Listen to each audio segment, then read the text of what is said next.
홍재 정치쇼 1부 들어가겠습니다. 자, 이번 주 삼국시대를 대표하는 세 분의 변호사가 나오셨습니다. 자, 백제를 대표하는 양지열 변호사. 예, 안녕하십니까. 예. 백제 양재르입니다. 자, 신라. 김태현입니다. 안녕하세요. 예, 김태현 변호사. 네. 자, 오늘 원래 고구려를 대표하는 변호사 이름이 있었죠? 뭐 있었죠? 구려 백성문. 예. 성문. 백성문. 예, 잊어도 됩니다. 아니에요. 예. 이게 컨셉이에요. 예. 모르는 척하고 물어봐야지 더 기억을 하거든요. 아, 그렇군요. 예, 예, 알겠습니다. 자, 백성문 변호사를 대신해서 이번에 고구려에서 미인계로 나왔어요. 구려 손정혜입니까? 좀 구려요. 네. 고구려 손정혜 변호사님 네, 자리하셨습니다. 안녕하세요. 예. 오랜만에 뵙습니다. 그건 중요하지 않고요. 자, 그런데 이번 주에 이번 주서부터 다음 주까지 2주 동안 중요한 우리 밥그릇과 관련된 중요한 일이 있습니다. 뭐가 있죠? 예. 소개해 주세요. 모의고사 청취율 조사. 청취율 조사. 예. 예. 모의고사 청취율이 뭐예요? 그냥 자기가 공부 잘한다고 시험 얘기만 해. 시험 얘기만 하면 저 아직도 떨려요. 예. 예. 문무일 총장을 낸 자랑스러운 고구려대. 진짜 고구려대네, 거기도. 고려대예요. 고려대가 아니라. 좀 심각한 말씀을 하세요, 이거. 굉장히. 고려대. 예. 죄송합니다. 고구려대가 아닙니다. 예. 자, 청취율 조사 어떻게 하죠? 김태현 변호사님. 잘해야죠. 예. 아니, 질문이 어떻게 나와요? 연습을 저희가 한번 해보겠습니다. 예. 잘하셔야 됩니다, 이거. 잘 나와야 스폰서도 많이 붙고. 스폰서. 예. 잘 안 나오면 정치쇼를 못 들을 수도 있습니다. 예, 그렇게 협박하지 마시고요. 그러니까 잘 하셔야 돼요, 이거. 예. 자, 제가 이제 문제 들어갑니다. 제가 이제 무슨 역할을 하는 거냐면요. 청취율 조사기관에서 전화가 갈 거예요. 전화 청취율. 면접 조사. 예. 자, 따르릉 제가 그거요. 내가 효과음을 할게요. 예. 띵, 예. 띵, 예. 띵, 타크타크를 받아야죠. 여보세요? 예, 청취율 조사기관인데요. 예, 안녕하세요. 예, 몇 가지 질문 좀 드릴게요. 네네네. 혹시 어제 라디오 들으셨어요? 그럼요. 그러면서 이렇게 해야 됩니다. 그럼 어제 10분 이상 청취한 라디오 프로그램 있으세요? 당연히 있죠. 방송사 어디죠? SBS. 예, SBS요. 예. 예. 스포츠 이러면 안 됩니다. 절대 안 됩니다. 정확하게 스포츠는 될것 같은데? SBS. 스포츠. 아니요, 안 돼. SBS. SBS. 유사 SBS. 방송국 나가면 안 됩니다. S본부 이런 거 안 돼요. 예. SBS. 쉽습니다. 예. 알파벳 2개면 돼요. 그럼 알파벳 프로그램, 3개. 예, 똑같은 오케이. 예. 프로그램 그럼 진행자 이름은 뭐죠? 정봉주. 잘하셔야 됩니다. 그래서 예. 정봉주야지 뭐. 예. 봉도사. 틀린 예를 들면 안 돼요. 그만 기억나. 틀린 예를 들면 안 돼요. 내가 이명박 아바타입니까? 그 아바타 기억나죠? 그렇죠. 틀린 거 하면 안 돼. 정봉주. 예. 그럼 프로그램 이름은 뭐죠? 정치쇼. 정치쇼. 정봉주의 정치쇼. 자, 사장님 듣고 계시죠? 이분들 오늘 출연료 인상 곱하기 2 더블 쏜다! 아이고, 감사합니다. 다시 한번 SBS 정봉주 정치쇼. 요 세 단어입니다. 예, 예. 공부 이래서 공부도 잘했구나. 정말야. 오랜만에 예스복스 시험 보니까 떨려요. 예, 방송생활 참 4년 만에 참 이런 건 또 처음이네요, 제가. 예. 처음 해봤죠? 처음 해봤어요. 예, 좋아요. 이런 거 근데 서로 돕고 사는 거예요. 네, 그런 거죠, 뭐. 자, 부패한 공직자는 국가 국민 조직의 적이다. 법조계 문밀 검찰총장 지명자가 이런 얘기를 했어요. 예. 어떻게 보셨어요? 아니 일단 그분이 지금 하셔야 될 일 자체가 예. 검찰 개혁의 어떤 선봉은 같이 맡으셔야 되죠. 이제 예. 법무부 장관이 새로 임명이 되실 거고 조국 민정수석이 있고 검찰 내부에서 맡을 검찰 수뇌부 총장으로 후보가 되셨지 않습니까? 예. 그러니까 이제 기자들이 검찰 개혁 어떻게 할 거냐라고 했었을 때 일성이 이런 식으로 답을 하신 거예요. 내부에 정말 검찰의 적이다. 예. 왜냐하면 이런 우려들을 많이 하잖아요. 검찰을 개혁한다고 하면 가장 먼저 검찰 내에서 반발이 있을 텐데 그 부분을 어떻게 극복을 하실 겁니까? 라고 하셨을 때 단연코 이거는 우리에게도 적이다라는 식의 표현을 하신 거죠. 그만큼 강력하게 협조를 하겠다는 의지로 봐야죠. 그런데 자, 문무일 그 부산 고검장이죠. 출신은 광주고 간단하게 어떤 사건을 주로 했었는지 소개 좀 해 주시죠. 훌륭한 사건 많이 했어요. 예. 그러니까 원래 이제 유명해진 게 예전에 지존파 사건을 하셨다고 해요. 초임 검사 때. 예. 그러니까 지존파 사건이 직접 수사했다기보다는 그게 그냥 살인 사건이 아니라 교통사고로 묻힐 수 있는 거를 이거 이상한데? 그래가지고 살인 사건인 것 같은데 하고 수사를 다시 했다는 그때 거예요. 형사부에 있었네요. 형사부에 있을 때 남원에 계실 때. 근데 처음에 교통사고인 줄 알았다는 거 누구나 경찰에서 그렇게 올라온 거예요. 근데 이분이 하다가 야 이상해. 야 교통사고인데 차도 별로 파손도 안 돼 있고 운전하는 사람이 신발을 안 신고 있네? 신발 안 신고 운전해서 교통사고 나는 사람이 어딨어? 이거 살인사건이야. 이렇게 수사를 한 거예요. 그런데 알고 봤더니 그때 그 교통사고로 죽었던 그 사람이 지존파 사건의 피해자 중에 하나였던 거예요. 오. 네, 그렇게 됐다는 거예요. 죽여서 교통사고로 그렇죠. 위장을 한 거죠, 위장해서 위장파들이. 추락사를 네. 한 사건이 교통사고로 네. 접수가 됐는데 네. 이제 이 사람이 기본적인 성향이 굉장히 꼼꼼하다는 거죠. 예. 철두철미하고 그래서 살인의 단서를 잡고 추가 수사를 이제 넓혀 가는데 그것이 어떤 그 검찰 내부에서는 수사는 이렇게 해야 된다. 사실 경찰이 그 교통사고로 올렸는데 다시 한번 교통사고를 다시 보는 거는 사실 꼼꼼한 성격이 아니면 어려운 부분이 의심이 있거든요. 많고. 네, 그런 부분들에 있어서 이제 좀 수사를 잘한다, 내부 예. 신망도 두텁다 이런 얘기들이 있는 거고요. 말씀하신 것처럼 사실은 수사를 잘하니까 당대의 중요 사건들을 굉장히 경험한 전력들이 되게 많은 거죠. 그러니까 정권을 넘나들면서 뭐 예를 들면 변희안군 신정화 사건, 그리고 우리 뭐 직전을 따지면은 우리 성완종 사건, 뭐 이런 것들 많이 하다 보니까 뭐 예. 노무현 대통령 최측근 사건 이런 것들 이제 특수통으로 알려지면서 굵직굵직한 사건을 많이 해봤고 뭐 효성 비자금 사건이라든가 이런 어떤 대기업 수사, 부패 관련된 수사 이런 것들도 많이 한 전력이 있기 때문에 그런 그 높은 경험, 전문성 이런 것들을 좀 높게 보지 않았나 해요. 어떻게 그렇게 잘하세요, 근데? 문무일 사실은 누가 검찰총장이 되는지 되게 궁금했어요. 사실은 사실 저는 4명 올라온 중에 우리는 네, 저는 예측하고 사실은 찍었거든요. 누구 찍으셨어요? 문무일 찍었어요. 아 진짜? 예. 저는 조희진 검사장이 했으면 좋겠다라는 바람도 있었는데 어찌됐든 강원 검찰 출신. 내부의 어떤 그 조직을 좀 결속시키고 반발을 좀 줄이는 인사를 해야겠다라는 그 문정부의 어떤 인사 코드도 읽히고 적절했다고 보입니다. 호남 출신이고 앞으로 또 검찰개혁 TF를 했다는 전력들이 예. 개혁의 이해도가 높다는 거거든요. 아. 네, 그게 이제 중요시 됐던 것 같아요. 김태현 변호사님, 네. 인터셉트 당해서 네. 주정까지 밀려날 뻔했어요. 나가려고 그랬어. 자, 그런데 네. 자, 이제 보통 지역 안배 이런 부담이 있거든요. 그래서 네, 맞아요. 법무부 장관도 호남, 여기 광주일고 출신이거든요, 문무일. 제가 잘 알아요, 개인적으로. 그렇겠죠. 예. BBK 기획입구 수사했던 네, 그렇죠. 분이거든요. 네. 그건 제가 할 얘기가 많습니다. 네. 제가 입 열면 여러 다치는데 입 안 열고 있어요. 오늘 그거로다 그냥 한번 싫어요. 청취 팍 올것 자, 같아요. 그런데 네. 광주, 호남. 이게 좀 부담스럽지 않았을까라고 하는 이유 때문에 그렇죠.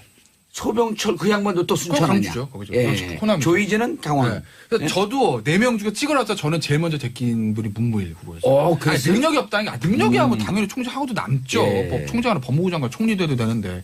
그런데 그 부분이었죠. 예. 그래서 저는 이제 조희진 검사장 왜냐하면 문재인 대통령 원래 열심히 하세요. 최초 이런 거 좋아하시니까 예. 문재인 대통령이 여성. 이상 최초 최초. 여성 워낙 좋아하시니까 의정부지검장이죠. 예, 뭐 예. 조희진 검사장 가지 않을까 생각을 했었고 문무일 후보자는 당기는 게 아니라 호남이기 때문에 안 하지 않겠느냐라고 예. 했는데 제 오판이었죠.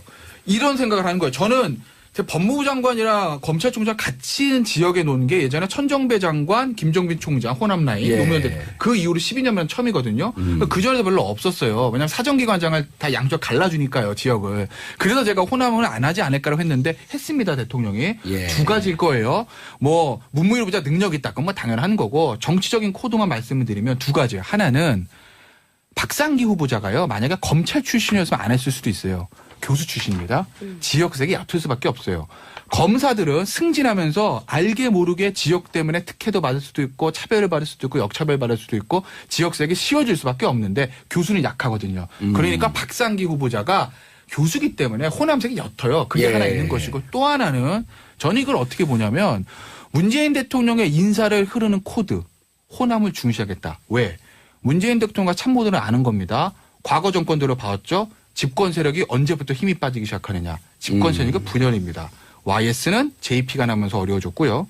DJ는 역시 JP가 나가서 DJP 연합이 깨지면서 어려워졌습니다. 노무현 대통령 호남이 떨어져 나가면서 어려워졌어요. MB 친박이랑 끝까지 화합이 안 되죠. 어려워졌습니다. 그러니까 아는 거죠. 문재인 대통령은. 예. 호남은 확실하게 장악을 하고 잡고 가야 된다. 그래서 총리, 비서실장, 교육부 총리, 검찰총장까지 예. 주요 포스트에 호남 인사를 앉힘으로써 호남을 확실한 우군으로 가지고 가겠다는 문재인 대통령의 국정 운영의 어떤 틀을 볼 수 있는 인사다. 예. 이렇게 알겠습니다. 봅니다. 자, 샵 1035 단문 50원 장문 100원 삼국시대 선변시대 여러분 함께하고 계십니다. 자, 보는 라디오 양절 변호사, 김태훈 변호사, 손정혜 변호사 함께하고 계시고요. 윤영희님, 김변한테 가해받으면 성적 팍팍 오를 것 같아요. 행복은 성적순위, 행복은 성적순위 아니에요. 이분들 성적에 능한 사람이거든요. 전격 꼴찌한 저도 여기까지 살아남았습니다. 더운 월이 비봉주. 예, 5883. 증언할 거 있어요. 예. 오늘 안 나온 백성문 변호사. 예. 예, 막내 동생. 예. 저희 수제자. 아, 그래요? 다음 주에 그걸 봐요? 그걸 뭐 과외하지 마세요. 자랑이라고 그런 아니요, 거지. 무슨 자랑하고 과외하지 않고요. 전격 꼴찌해도요. 세상 행복하게 살 수 있어요. 자, 여기 모두 개그맨 분들인가요? 3변 너무 웃겨요. 크크크. 자, 8009님, 여성 변호사님, 장나라 목소리가 닮았어요. 귀여우세요. 여기 계신 분이 조금 더 나이가 위기 때문에요. 장나라가 손정혜 변호사님의 목소리를 닮았습니다. 아, 저기 아니에요? 잠깐. 제가 제 알기로 사랑이에요. 손 네. 변호사님이 더 어려요? 아니, 오. 장난하시 몇 살이시죠? 그건 묻지 마세요. 제가 우리 그런 나이 따지지 말고 그냥 그러면 귀여운 걸로. 제가 다 알아요. 예, 제가 다 아니까. 자, 그런데 제가 궁금한 건, 자, 이명박 대통령 시절까지 잘 나가다가 네. 박근혜 정부 시절에 살짝 외곽을 놀았어요. 그리고 특수통이라고 하는데 이제 두 개의 사건을 우리가 좀 짚고 넘어가야 되는데 첫 번째, 2008년 BBK 기획입국 예, 김경준 네. 그 부분에 대해서도 양쪽 다 무혐의를 했어요. 네. 결과는 어찌 보면 정상이에요. 네. 그런데 그때 미처 짚지 못한 게 홍준표가 아. 홍준표 전 지금 현재 대표가 흔들던 그 편지의 진위 여부예요. 이게 네. 지금 국민의당 조작된 거 이상으로 조작이 된 거거든요. 자, 그걸 타치 안 한 거. 예. 두 번째 이번에 성완종 친박들 다 빼고 이완구 이완구 전 총리와 총리와 저 홍준표 현재 두 명만 자유한국당 기소한 대표만 거. 기소한 이거 거. 분석해 주세요. 첫 번째 BBK 같은 경우에는 예. 사실은 이제 그 당시에 지금의 이제 여기 친문무일파일 것 같기 때문에 저쪽에다 질문한 거예요. 얼마나 한번 비판적으로 보는지. 비판을 안 하려고 그러는데 왜? 그래요? 아, 비판적까지 많았었거든요, 사실. 예, 근데 비판적인 그때. 의견도 많은데 사실 내용이 뭐였냐면 그때 당시에 야권에서 예. 이명박 어떻게 보면 당시 후보를 공격하기 위해서 김경준 씨를 일부러 기획입국을 시켰다라는 예. 부분을 수사를 하라고 맡긴 거였어요. 그런데 어떻게 종결을 해버렸냐면 내사를 해보니까 접촉을 한 건 맞는데 일부러 김경준 씨를 불러온 게 민주당 측이 아니었다라는 식으로 끝냈습니다. 그렇기 때문에 이건 어떻게 보면 사실은 그 당시 수사를 맡았던 거는 이명박 당시 후보가 대통령으로 당선이 된 이후였거든요. 원래 정권의 비위를 맞추려면 그거를 야당을 쳤어야 되는데. 야당을 쳤어야죠. 아하. 이게 이명박 대통령을 공격하기 위해서 일부러 만들어낸 거다라는 식으로 해서 뭐 야당 의원들을 구속을 시킨다거나 수사를 했었어야 되는데 수사를 들어가질 않았어요. 내사 종결이라고 해서 아예 정식 수사에 들어가기 전에 이건 수사할 가치가 없습니다 하고 털어버린 겁니다. 그러니까 어찌 보면 정권의 입맛에 맞는 쪽으로는 안 갔다. 안 왔던 거죠. 그러니 제가 어떻게 비판합니까? 정치 검찰이 아니었다는 얘기인데. 그래요? 예. 다만 이런 건 있죠. 그때 김경준 씨가 최근에 한 얘기 중에는 예. 내가 그때 그런 얘기했다. 민주동 사람이 아니라 다른 사람. 박근혜 캠프에서 예. 이런 얘기를 했었죠. 이런 부분에 대해서는 더 한번 찾아봐야 되고. 근데 그렇게까지 네. 얘기를 하면 어떤 얘기냐면 지금 그거를 현직 대통령이 당선이 된 이후에 나에게 내려온 수사 지휘는 민주당 측을 공격하라는 거지만 알고 보니까 그게 아니라 오히려 이명박 대통령 측에 문제가 있는 게 아니냐는 쪽까지 파고들었어야 된다는 얘기인데 예. 그것까지 기대하기 너무 심하잖아요. 그런데 저는 손정혜 변호사의 비판에 또 비판적인 게 예. 그때 당시에 김경준 씨 그렇게 정확하게 얘기하지 않았어요. 양쪽에 줄을 대놓고 줄을 저울질하면서 장난을 치고 있을 때. 그러니까 지금 트윗에 날린 것과 그때 당시 상황과 많이 틀려요. 그러면 예. 우리가 사실 문무일 검사장이 오면서 그럼 BBK 다시 수사 가능하냐, 다시 예. 들여다볼 가치가 있느냐, 그건 어떻게 생각하세요? 그건 아직 아무도 묻지 않았고 네. 김경준 씨가 트윗에 날린 건 이거거든요. BBK를 수사했던 당사자가 오면 BBK 재수사 불가능하다. 이건 자기가 단정을 내버린 거예요. 근데 그건 아니라는 거죠. 제가 지금 말씀드린 것과 같이 그때 당시에 문무일 그 검사 같은 경우에는 어떻게 보면은 정권의 입맛에 맞는 수사를 하지 않았던 분이지 그게 김경준 씨를 억압하거나 김경준 씨를 양지열청 불리하게 가진 않았다는 거기 때문에 BBK 사건에 대해서 재수사 여지가 있다면 가능성이 저는 올라갔다고 보는 편입니다. 그건 이렇게 봐요. 저는 BBK 사건을 재수사하는 게 아니고 그것이 과연 과거 정권의 적폐의 일부라고 하면 재수사를 할 것이고 그렇죠. 그냥 뭐 개인 한두 명의 비리라고 하면 당연히 끝나는 거고. 끝나는 거고 그러면 그걸 제가 그거 갖고 감옥 갔다 와서 반드시 재수해야 된다. 이러면 얼마나 옹졸한 사람이 되겠어요. 제가 그래서 가능성이 그게 예. 없어진 건 아니라는 거죠. 아니, 이분이 그래서 검찰총장을 맡았다고. 정권의 적폐다라고 하면 될 거고. 그렇죠. 아니면 안 하면 그만이죠. 증거가 새로운 게 있으면 나오면. 근데 그거 어떡하지? 증거가 새로운 걸 찾았는데. 있어요? 라고 누군가가 주장하면. 깜짝 안 놀랐잖아요. 낚였어. 깜짝 놀랐잖아요. 증거가 새롭게 나오면 하는 거죠. 납득할 만한 합리적인 증거. 예. 그 네. 특검은 혹시 손정혜 변호사가. 아니, 저는 수사 이런 거 잘 못합니다. 저는 못할 것 같은데. 전 몰라요. BBK 내용 예. 기획사 내용 모르는데 예. 공소시효 문제가 있어서. 예. 그러니까 BBK 자체의 문제는 아마 그게 이명박 전 대통령과 서울시장하고 막 이럴 때니까 아마 2000년 초반인가 그럴 거예요. 그렇죠. 공소시효 끝났죠. 공소시효는 다 지났죠. 예. 예. 그리고 기획입국도 그 당시에 무슨 죄로인지 할지 모르겠으나 그것도 사실 이미 10년 다 넘었잖아요. 그럼 그래서 기획소지가 그거는- 끝나서 그건 묻혔어요 이제. 그거를 이제 하게 되면 관련 특별법 뭐 이런 게 있을 수가 있는데. 근데 특별법만 소급을 아니 일단 사면 복권을 시켜드려야 될 거예요. 뭐 그거는 뭐 아니 근데 이제 독일에 이렇게 계신 재심하나요? 이런 거예요. 재심까지 아니, 가는 이런 걸로? 게 아니고 뭐냐면 그때 전혀 다루지 않았던 증거가 나오면 공소시효가 새로 시작되나요? 어떻게 되나요? 그러니까 그건 아니고 새로운 증거가 나오면 그게 이제 확정 판결 받은 거면 예. 새로운 증거가 나오면 예를 들어 재심할 수 있죠. 그러니까 음. 김경준 같은 경우에는 지금 뭐죠? 예. 확정해서 13년을 지금 복역을 모르겠잖아요. 했잖아요. 그러니까 만약 에 새로운 증거가 나오면 10년. 그러면 10년. 뭐 예. 재심을 할 수는 있죠. 예, 알겠습니다. 자, 성완종 거도 살짝 타치라고 넘어가죠. 성완종 리스트를 얘기를 해야 되네 진짜. 본인이 그게 사람이 할 수 있는 건 다 했다. 예. 이렇게 얘기했단 말이에요. 그 이양구 전 총리하고 두 사람만 기소를 하는 바람에 예. 아니 왜 다른 사람들 예를 들어서 말씀하신 것처럼 친박계 친박. 의원들은 넘어갔느냐. 또 김기춘 전 비서실장 같은 경우도 예, 넘어갔잖아요. 그건 요 김태현 변호사 얘기하면 안 될까? 예, 그러세요.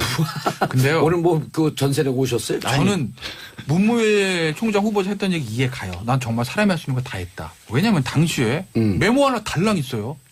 그리고 쓴 사람은 불기에 계게 됐잖아요. 예. 그럼 메모의 신빙성을 입증할 방법이 없는 거예요, 그게. 아하. 예? 그렇지 않겠습니까? 예. 그 문무일 당시에 이제 후보자 그 팀장, 당시 팀장이 되게 힘들었을 것 같고, 그런데 이제 웃긴 게 이게 청문회 때가 뭐 양쪽에서 공격받을 수 있다는 거예요. 그러니까 여당, 지금 민주당 쪽은 야, 너 그 당시에 친박 안 잡고 뭐 했어? 김기춘 얼마? 거기 뭐 홍문종 얼마? 홍문이 아니야.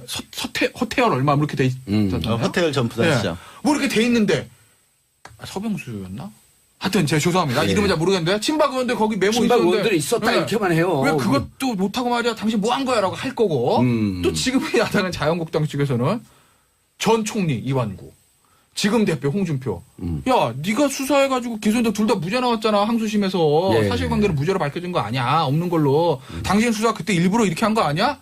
양쪽에서 이제 협공을 받을 수 있는 상황인데 예. 그런데 저는 이걸 가지고 문무일 당시에 안 된다? 총장 후보 지금 총장 후보자에게 수사 잘못했다 정치적 의도가 정치 있었다는 검찰이다. 거는 무리다. 무리다. 그 당시에서 메모 한 장 달랐는데 그걸 가지고 뭐 어떻게 하는 거예요? 열심히 했죠 뭐. 아니 근데 지금 그거를 중요한 거는 그게 문제가 아니에요. 뭐, 이사와 뭐. 관련해서 정부 봉도사께서 짚어주셔야 될 반드시 필요한 거는 그러면 현재 이제 당대표 이제 막 됐는데 홍준표 예. 신임 당대표 지금 대법원까지 올라가 있잖아요. 그게 어떻게 될 거냐. 근데 홍준표 당대표의 문제는 예. 검찰 손을 떠난 문제라고. 떠난 그러지. 문제죠. 근데 이제 예. 대법원 확정 판결만 남은 거니까. 근데 이제 후문은 그럼 거기에 대해서 무슨 뭐 검사가 지금 나와가지고 뭐 항소심 잘못됐습니다. 그때 뭐 당시에 이렇게 하겠어요? 그건 힘들죠. 그때 당시 2심 무죄가 나왔을 때 문무일 당시 수사 그 총책임자예요. 네. 그때 너무나 이 부분에 법원의 논리가 문제가 있어서 입장 표명을 하려고 그러다가 하지 않았다라고 하는 후문이 있잖아요. 그렇죠. 예. 예. 그거를 정확히 보도 자료까지 준비를 하셨다가 본인이 알고 있기는 대법원에 기존의 판례와는 너무나 다른 부분이 있어서 그걸 뒤집힐 밝히려고 가능성이 했다가 있다. 대법원을 믿고 넘겼다. 여기까지. 알겠습니다. 손정희 변호사님, 문무일 총장 얘기는 그래서 여기까지는 중간 평가가 일단은 정치검찰 쪽은 아니다. 아닌 것 같다라고 하는 쪽으로 잠정 정리를 하고 안종범 수첩으로 넘어가죠. 뭔 일이 발생된 거예요? 수첩이 굉장히 중요한 물증의 가치가 있다. 그동안 이제 평가되어 예. 왔는데 이제 이재용 부회장 재판에서 이제 재판부가 뭐라고 얘기를 하냐면 증거 능력은 인정이 되는데 간접 증거로 간접 사실로만 인정할 수 있다라고 정의가 지금 되고 있어요. 이게 어떤 그 얘기냐면 직접 증거로서만이 있어야지만 사실은 뇌물이나 부정한 청탁이나 이런 존재를 입증하기 굉장히 수월한 것인데 이게 단순한 간접 정황 정도로만 평가됐을 때는 이 뇌물죄의 핵심적인 부분, 부정한 청탁, 뇌물의 대가성 이거를 검찰이 입증하기가 조금 더 어려워진 상황이다. 라고 보실 수 있고요. 원래 이 그 전문 증거라고 해서 이 쓴 거 있잖아요. 남의 얘기를 물어서 쓴 메모지 같은 경우는 그 내용을 그 대화 사람들이 나와가지고 사실은 인정을 해줘야 증거 능력이 확실히 부여돼요. 근데 그런 상황이 될 수 없다 보니까 법원은 그냥 증거 능력은 인정하되 간접 증거로만 볼 수 있겠다. 이렇게 넘어간 것으로 보이는데 앞으로 그 삼성 재판이나 박근혜 대통령 그 재판이 어떻게 이루어질지 흥미진진합니다. 흥미진진한 사람들에게 어떻게 될 거라고 얘기를 해주라고 그러니까 모셨더니 흥미진진합니다. 네. 일단은 이 검찰 입장에서는 쉽지 않은 게임에 있는 거예요. 네, 그래서 지금 유무죄에 대해서 치열하게 다툼이 있다라고 보시는 유무죄. 상황입니다. 그러니까 네. 이제까지는 중요한 증거라고 봤으면은 유죄로 갔을 터인데 가능성이 높았는데 이제는 중립지대 딱 놓였다. 그러니까 이런 거야. 직접 사실과 간접 사실은 굉장히 법률적으로 다른 사실, 그 다른 평가를 할 수 있는데 그러니까 이 증거에 대해서 높게 평가하지 않는 구조로 지금 재판이 가고 있다라고 보시면 됩니다. 알겠습니다. 중요한 내용은 2부에서 계속 이어지도록 하겠습니다. 정치쇼 2부 들어가겠습니다. 세 분의 삼국시대를 대표하는 변호사. 변호사 삼국시대. 재밌어 이거. 이름을 내가 만들면 재밌어. 예. 근데 이분들 이름이 다 어디 갔어, 금방? 우리 이름도 누구 모르시는 이름이요? 거예요? 그냥 신라비 백제 고구려라고 부르세요. 신라백제 고구려? 예. 고구려? 예. 예. 양지열 변호사님, 김태현 변호사님, 손정혜 변호사님 함께하고 계십니다. 어느 나라를 대표하는지를 제가 그걸 다 기억하고 있으면 변호사하고 있죠. 근데 왜 그렇게 기억력이 안 좋지? 술 많이 드셔서 그래요. 술 안 먹어요. 술 먹으면 해마가 줄어든다고 기사가 나오잖아요. 그래요? 해마가 뭔지 모르니까 걱정 안 해. 자, 안종범 전 수석 얘기하다가 말았죠. 사실 이게 뇌물죄를 입증하려면 이 대가관계랑 청탁을 입증해야 그렇죠. 되는데 만약에 청탁이 있었다면 박 전 대통령이랑 이재용 부회장이 독대 자리에서 이루어지는 거잖아요. 증인이 없습니다. 증거가 없어요. 그래서 그때 가장 중요한 증거로 떠오른 게 수첩의 기재 내용. 여기에 삼성 관련 현안이 적혀 있고 관련된 내용이 적혀 있고 그러면 이것이 대가관계나 청탁이 어떤 묵시적 청탁 적어도 이것까지 인정할 수 있는 거 아니냐. 그게 이제 검찰 측의 주장이고 삼성은 이 수첩은 직접 증거로 쓸 수 없다. 혹시 안종범 수석에게 증인 나왔을 때 직접 물어보는 겁니다. 끼워 넣어줄 수 있는 구조 아니냐. 나중에 거기에 덧붙여질 수 있는 거 아니냐. 얼마든지 조작 가능성이 있다. 근데 안종범 수석은 그거는 부인했어요. 그 더 이상 끼워 넣거나 박 전 대통령이 얘기하지 않은 것을 자기가 임의로 조작한 건 전혀 없다. 내가 그때 들었던 걸 그대로 기재한 게 맞고 박 전 대통령이 말이 너무 빨라서 내가 그거를 받아 적는데도 시간이 부족해서 뭔가 내가 그것을 내 생각을 입힌 적은 없다. 이거는 또 사실은 그 검찰 측에는 유리한 증언인 거고요. 이런 여러 가지 정황들을 고려해서 재판부가 최종적으로 판단을 해야 되는데 다른 어떤 유력한 유죄를 입증할 만한 증거가 있느냐. 이게 이제 유무죄 판단의 가장 중요한 그 핵심 쟁점. 근데 안종범 전 예. 수석의 증언을 제가 하나 더 붙들고 예. 그렇게 얘기를 했는데 거기다 뭐라 그러냐면 근데요 박 전 대통령이 저한테 삼성 국민연금 움직여서 삼성 합병 도와줘라고 말한 적은 없는데요. 이렇게 얘기를 해버리거든요. 왜냐하면 그 수첩이 문장이 아니에요. 그러니까 수첩이 예를 들어서 대본처럼 박 땡땡 이재용이 부탁하니 국민연금에 전화해서 신경 써주세요. 뭐 이렇게 얘기했다는 완전한 문장으로 이재용이 이렇게 얘기해서 박이 이렇게 얘기했다고 한다. 이렇게 썼으면은 있을 텐데 뭐 말이 좀 될 텐데 이게 단어의 나열이란 말이에요, 사실. 핵심 키워드. 그러니까 그 연결고리가 완벽한 문장으로 되지 않으니 특검이 보는 시각에서는 야 이런 국민연금 이런 단어 있으면 국민연금 단어가 있으니까 야 국민연금 단어 있으면 그거 국민연금 움직여서 하라는 소리 아니야라고 얘기를 할 건데 변호인 측에서 보면 의심스러우면 피고인의 이익 아니냐? 거기 어디 국민연금의 합병 움직이라고 지시하라고 돼 있니? 국민연금 단어만 있잖아. 그건 대통령 입장에서 보면 지금 국민연금이 어디 찬성할 거니까 이렇게 온 경제신문을 도배하고 이슈니까 충분히 그렇게 사회적 현안에 대해서 얘기할 수 있는 거 아니야? 이렇게 얘기를 하는 거죠. 아리까리합니다. 근데 기본적으로 형사소송법 원칙이 아리까리하면 피고인이 이익을 하게 돼 있는 거라는 거예요. 그렇기 때문에 지금 이 증거 판단 이런 쪽에서 삼성 측이 조금 유리한 입장을 가진 거죠. 예, 양결 변호사님. 그런데 문제는 이런 거예요. 자, 이 변호사, 이 재판 이 과정만 보면 너무 맞아요. 그리고 안종범 수석한테, 이재용 부회장은 안종범 수석의 수첩이 증거 능력이 없다. 그런데 이제 어제 이재용 부회장 측에서 뭐라 하냐면 추가로 당신이 내용을 넣었을 수도 있지 않냐. 그러니까 아까 얘기했던 말이 너무 빨라서 내 생각을 넣을 수 없다 하면서 이 증거를 안종범 전 수석이 인정을 한 거거든요. 그러니까요. 그런데, 그게, 예. 그런데 이제 질문이에요, 이게. 예. 문제는 뭐냐면, 자, 이렇게 정확하게 얘기를 들으면 양측의 주장이 다 맞는 것 같은데, 국민들이 이렇게 생각하는 거예요. 야, 이거 78억 줬어? 우리 일반인들이 7,800만 원 이거 줘봐. 예. 그걸 이렇게 재판해갖고 니네 다 무죄 줄 거야? 그러니까. 일반 국민들은 이러면은 5년, 10년을 때리면서, 이게 무슨 이게 무슨 재판이야라고 이렇게 항의성 불만이 있는 거예요. 이 부분을 어떻게 설명할 거냐는 거예요. 그러다 보니까 이제 진짜 글자 그대로 유전 무죄, 무전 유죄라는 얘기를 또 할 수밖에 그런 없는 얘기 듣기 상황이 싫어요. 감옥에도 가면 돼버리는 벽에 거고. 다 써 있어요. 듣기 싫어요, 그런 거. 이게 공식처럼 모든 거를 하나를 다 커다란 어떤 증거가 커다란 사건이 있으면 그 사건을 바라볼 때는 이게 좀 다른 기준을 적용을 해야 될 텐데 네.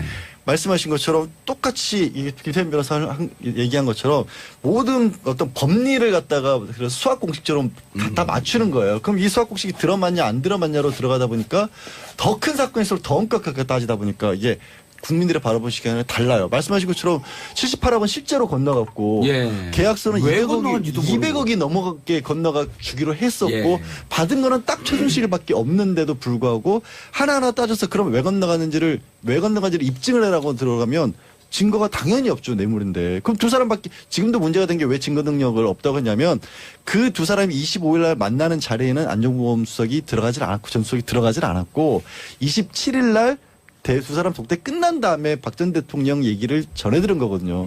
그러니까 그 자리에 있지도 않은 사람이 쓴 거니까 그 내용을 그 단어만 가지고는 우리 인정할 수 없다라고 봐버린 거예요. 법원에서. 그러니까 그게 국민 감정에 안 맞는 부분이 명확하게 있고 결국에는 이거 근데 수천만 낳고 따지는 건 아니고요. 말씀하신 그 부분 있잖아요. 그러면 이게 왜 70억으로 왜 건너갔냐 이런 부분들. 그다음에 안종범 전 수석이 어쨌든 국민연금과 관련된 부분들에 행동한 게 있단 말이에요. 그런 걸 다 같이 엮어야죠. 이 수천만 갖고 결정하는 건 아니에요. 다만 결정적 증거에서 간접적 증거로 자리가 좀 떨어졌죠. 예. 스모킹 건이라 격화됐다. 네, 스모킹 건이라 그랬는데 연기만 올라가고 총알이 안 나가 버렸어요.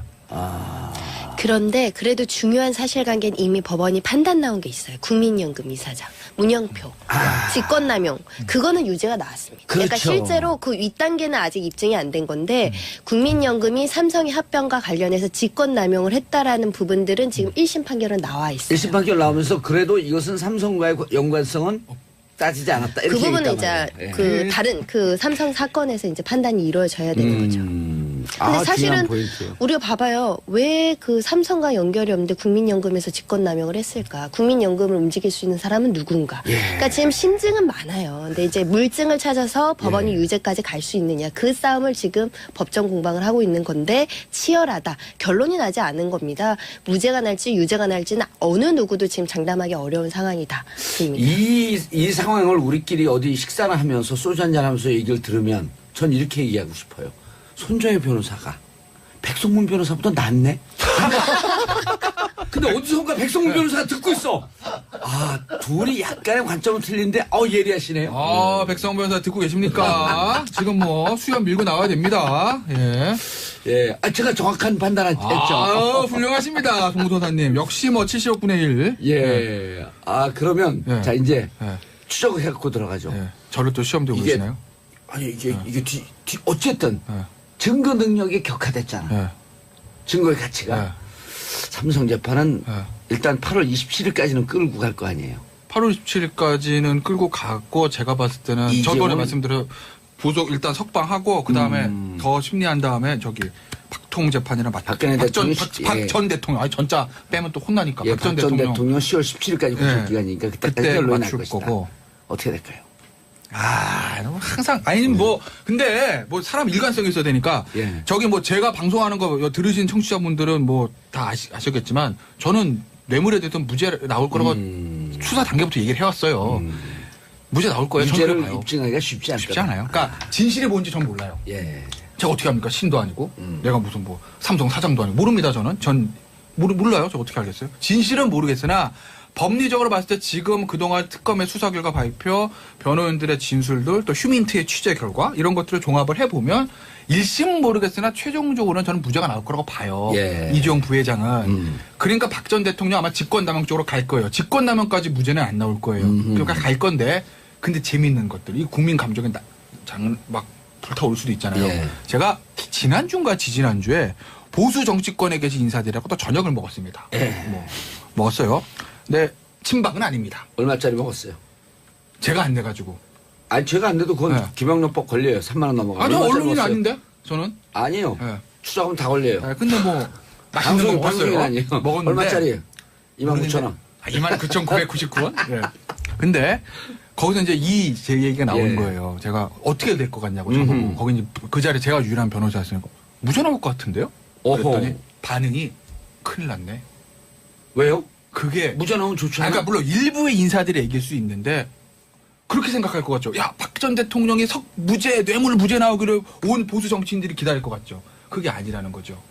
완전히 정치공학적으로 생각을 해보면 박 전 대통령이 뇌물이 무죄가 됐어. 예. 그러면 또 국민들의 감정 불타올 수도 있잖아요. 아. 지금 범서 댓글에도 막 또 제2의 촛불 얘기 나오는데. 오호. 그러면 모든 화살을 또 뭔가 재건해보려고 보수 세력을 또 받을 수밖에 없다라는 거예요.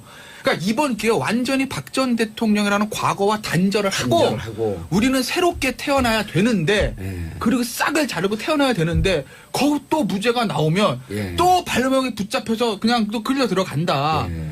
그러니까 큰일 났네 이런 반응들 나오더라고요. 아, 참 야박하다. 근데 네. 그 김태현 변호사 전화 위치 추적했고 어느 음식점인지 찾아서 그 3명이 누군지 찾아야겠다.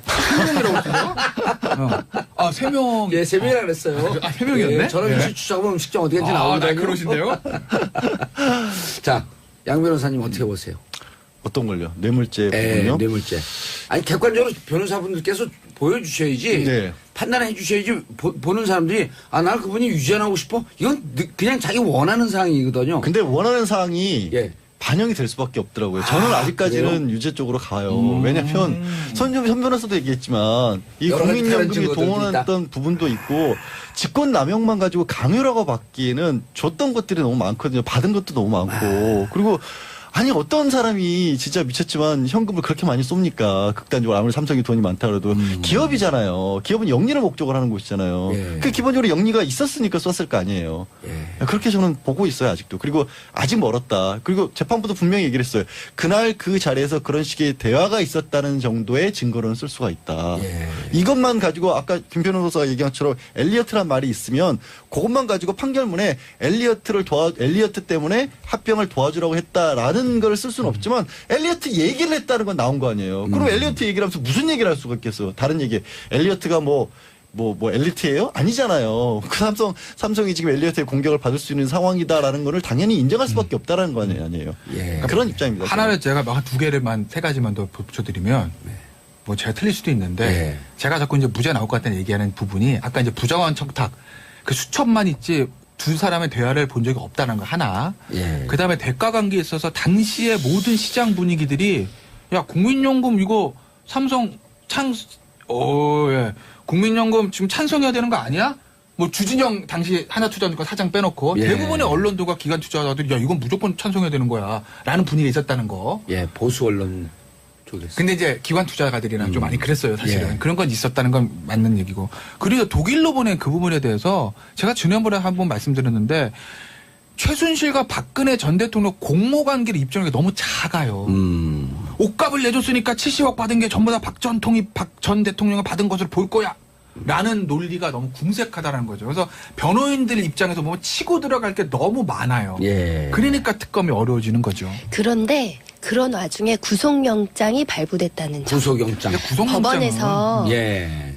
사실은 그 전직 대통령 그리고 삼성의 이재용 구속영장 발부할 때 허투루 하지 않습니다. 그러니까 최소한의 근거는 있을 수 있어요. 우리가 모르는 근거를 가지고 구속영장을 발부했다는 점에서 또 기본적인 입증은 하고 특검이 기소하지 않았을까라는 기대를 하는 거죠. 일단 구속영장 발부하면 이것은 뭐 유죄다라고는 하지 않지만 어쨌든 6분 응선, 7분 응선 구속 사유를 소명할 만큼의 범죄 사실을 소명했다는 점은 지금은 갖고 있는 거죠. 그렇죠. 이제 그 소명의 정도가 형사 재판에서 입증까지 가야 되는 거예요. 그걸 이제 특검이 잘해야 되는 거고 예. 그 가운데를 딱 끊는 게 변호인들이 무적 변호인들 그걸 끊어버리면 그냥 뭐 증거 부족으로 무죄가 나올 수도 있는 건데 이게 지금 뭐 팽팽하게 대결하고 있으니까 우리가 기록을 열어보지 않는 상황에서는 예측은 어렵지만 어찌됐든 손 쉬운 변호사님 싸움은 보시기에. 아니다.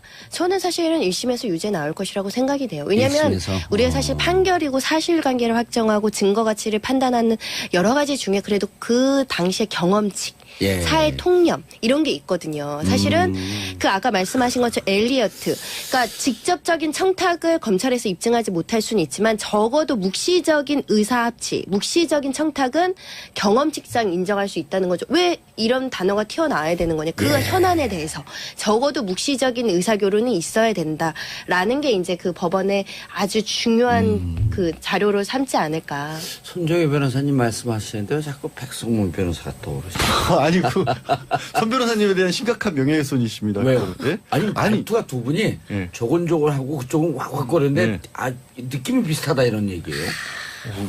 저희 같은 사무실인 거 아시죠? 아 그래요? 옆방에 있어서 그렇죠. 닮아가요. 아니, 느낌이 비슷해요. 촉이 확실히 예. 대단하시죠. 자, 뭔가 이제 권력 구조의 변동이 생길 것 샵 같습니다. 1035 단문 50원 장문 100원 이럴 땐 다른 거로 치고 나가야 돼요. 샵 1035 단문 50원 장문 100원 여러분들의 문자는 변호사도 춤추게 한다. 하루라도 문자를 보내지 않으면 손에 가시가 돋는다. 이정민님, 양절 변호사님 얼마 전에 딸이랑 중식당에서 같이 밥 먹는 거 봤어요. 딸 바보 표정을 봤네요. 평소와 다른 모습 좋아요. 자, 중식당이라고 표현했으면 이미 여기는 가격대가 좀 있는데요. 중국집에서 봤어요 하면 우리 동네 중국집이었고.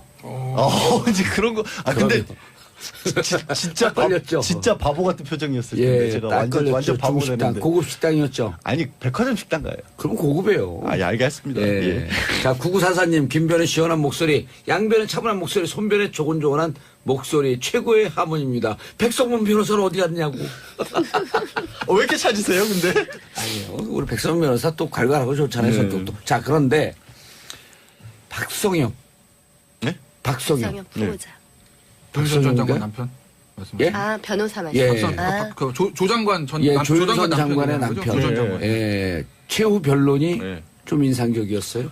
아니 지켜주지 못해서 미안하다라고 하면서 예, 많이 울었다고. 많이 울었다. 그리고 두 사람이 이제 대학 때부터 친했던 사이였고 예. 그때부터 캠퍼스 커플이 돼서 먼저 이제 박 변호사가 사법시험 붙어서 박성엽 변호사가 예. 조윤선 장관 예. 고등학교 시절에 과외 선생님이었어요. 그러니까 그래서 예. 이제 지도를 해줘서 둘 다 법조계 커플이 예. 됐다라고 해서 개인사를 늘어놓는 것까지는 좋았어요. 그래서 예. 뭐 울컥이고 눈물을 보였다고 하는데 저는 뭐 모르겠습니다. 억울하다고 생각할 수도 있지만 거기서 왜 피해자들에 대한 생각은 얘기를 안 했는지 오히려 저는 그게 좀 만 명에 달하는 예. 그 배고픈 문화예술이. 그리고 제가 뭐 이렇게 얘기하면 너무 냉정하게 들릴지 모르지만 네. 그 두 사람은 뭐 얼마만큼의 형벌이 떨어지건 간에 앞으로 경제적으로 어려움을 겪거나 이럴 일은 없는 분들이에요, 최소한. 근데 그 블랙리스트 때문에 가난한 예술인들은 정말로 생계의 어려움을 겪었거든요. 극단적으로. 그리고 하급 공무원들 같은 경우에는 공직에서 밀려나면 조윤선 장관은 어찌됐든 나와서도 변호사 할 수 있어요. 예. 그냥 일반 공무원분들은 거기서 나와서 할 수 있는 일이 없어요. 정말로 진짜 목구멍이 포도청인 분들의 어려움에 관해서는 왜 눈물을 보이지 않았을까. 그랬으면 오히려 법원에서 봤었을 때 더 어떻게 보면은 선처의 가능성이 예. 높아지지 않았을까 싶어요. 제가 봤던 지금 하려고 하는 질문은요. 그게 예. 아니고. 왜 사람을 자꾸 너무 나갔다? 너무 바보를 나갔어요. 만드세요? 자기 소신을 얘기했잖아. 얼마나 좋은 기회였었어요. 그러면. 근데 거기서 아니 왜냐면 중식당 목격담 이후로 제가 멘붕이어가지고 왜 멘붕이었을까요? 여자랑 밥 먹는 거 누가 본 거 아니면 이런 거 멘붕 온 거 아니에요? 뭔 소리 하는 거예요? 죄송합니다. 그거 허위사실 유포예요. 아니, 뭐, 걱정 말고 그냥 예. 딸이랑 뭐 밥 먹는 거 자, 보면 어떻다고. 그런데 뭐라 하냐면 예. 박성현 변호사가 이런 얘기를 해요. 진실을 찾는 것이 아니라 사실에 따라 판단한다는 검찰의 얘기가 이제는 좀 이해가 갑니다. 그 똑같은 워딩은 아닌데 진실과 사실은 그러니까 보통 사람들은 그럼 이게 뭔 얘기야 이게? 이해를 못 하거든요. 머리가 그분 너무 좋으신 분이기 때문에 제가 따라갈 수가 없네요. 근데 이런 거죠. 아니 제가 네. 왜 그러냐면 과거에 무슨 네. 이제 그 여야가 이렇게 부딪힐 때 검찰한테 이렇게 얘기했어요. 12가지 9가지 의문사항에 대해서 의혹에 대해서 밝혀라. 너네가 이게 정말 죄가 없다고 한다면 그분이 죄가 없다고 한다면 밝혀라 했더니 검찰부터 이렇게 답해요. 그러니까 검찰은 의혹을 해소하는 기관이 아닙니다. 이런 얘기인 거죠. 깜짝 놀랐어요. 그러니까 예를 들어보겠습니다. 예. 정말 예예요 이거. 예를 들어서 아까 삼성 뇌물 사건으로 돌아가면 제가 음. 진실은 뭐 알 수가 없으나 무죄가 나올 거 이렇게 말씀드리지 않습니까? 예. 진실 예예요. 진실은 뇌물이라고 합시다. 가정 진실은 뇌물이라고 예. 봐요. 야 대통령님 국민연금 움직여주십시오. 예. 독일로 돈을 보내 뭐 이렇게 해가지고 그리고 이재용도 알고 예. 박근혜 대통령도 예. 아닌가 뇌물인지. 자 K재단에 얼마 순실이라고 있어. 유라한테 말을 사줘. 그렇게 해서 했다고 합시다. 예. 이게 진실이라고 해요. 가정. 근데 지금 드러난 증거를 보니까 수첩도 뭐 그냥 단어밖에 없고 당시에 분위기는 막 국민연금 해줘야 된다 그렇고 또 최순실 씨하고 박근혜 전 대통령 관계를 옷감 내준 거밖에 없고 지금은 드러난 증거로 입증이 안 돼. 그렇죠? 예. 진실은 모르겠으나 사실로만 판단하면 무죄다. 이거라. 예를 증거에 들면. 근거한 사실관계로 그렇죠. 보면 무죄다. 아니 재판이 뭐 판사가 있는 기록 보고하는 거지 무슨 예. 신도 아니고 마이너리티 리포트 탐크루즈도 아니고 뭐 다 파헤칠 수 있는 건 아니잖아요. 예. 그 얘기를 하는 거죠. 박정업 변호사도 지금 나와 있는 이 사실관계 판단으로만 봐달라. 이런 것들. 그런 얘기 아닐까요? 근데 뭐 그걸 떠나서 진실은 뭐 10만이 알 수 있죠. 뭐 재판정이 어떻게 하나요. 사실은 진실이라는 단어는 그 보는 시각에 따라서 다른데 박성엽 변호사를 제가 비판하거나 비난할 수는 없는데 부적절한 건 지적하고 싶어요. 이거는 변호사가 변론을 해야 되는데 법정에서 가족에 대한 탄원서를 쓴 거예요. 이게 지금 변론이 아니죠. 내가 지켜주지 못해서 미안해는 변호사가 변론하는데 들어갈 수 없는 그냥 표현입니다. 개인적으로 편지를 써야지. 그렇죠. 예, 근데 그럼에도 불구하고 워낙에 이제 뭐 남편이라는 특수한 뭐, 지위가 있으니까 예. 재판부도 허용을 했던 것 같고 듣는 입장에서는 비판하기는 어려운데 통상적인 법정에서는 근데 변호사가 뭐 피고인을 지켜주지 못해서 미안해 눈물이나 뭐 가족 이런 걸 구구절절 얘기하는 거는 이례적이다라는 점은 있어요. 네. 근데 그런 감성에 호소하는 게 간혹 현실에서 잘 그 움직이기도 합니다. 사실 사람인지라 예. 재판부도 사람인지라 남편이 눈물을 흘리고 있으니 그런데 근데 저는 저는 중간에 저도 한마디 살짝 하면 예. 제가 최후 진술할 때 우리 변호사가 울었어요. 그 얘기를 했더니 어느 냉정한 변호사가 뭐라 하냐면 그러니까 유죄 받은 겁니다. 재판장을 울려야지 왜 변호사를 울립니까? 그러니까요. 그러니까 어제도 정말 감정이 호소하려면 재판장에게 메시지를 보냈어야 되는데 자기들끼리 썸 타는 걸 끝난 거예요, 그냥. 썸만 탄 게 아니라 이 국정농단 사건에서 보면 김기춘 전 비서실장 변호인은 예. 뭐라 하냐면 80 노인네가 가슴에 스텐트를 받고 지금 80대 수명이 2, 3년밖에 안 남았는데 1년 징역 살면 뭐하냐는 얘기를 하고 있고요. 김상열 전 교육문화수석 차은택 씨 외삼촌이었죠. 아무 인연도 없는데 갑자기 청와대에 일을 했던 사람은 나와가지고 법무부 장관까지 했고 평생을 법조인을 위해서 희생했던 김기춘 전 비서실장 남자의 유리천장 깨고 여성 장관까지 올랐던 조인선 장관 이런 훌륭한 분들을 왜 이런 자리에 세워야 되냐면서 자기네들끼리 먼저 감성 호소하고 있어요. 근데 생각해 보시면 그렇게까지 높은 자리에 전직 비서실장이었고 조인선 장관이었던 이런 사람들이 자신들이 가지고 있는 권력을 한 번 잘못 썼을 때 블랙리스트 만들어져서 얼마나 많은 사람이 희생을 받냐. 간첩 조작 사건. 간첩 조작 사건. 그러니까 고문하고 자기도 그래요.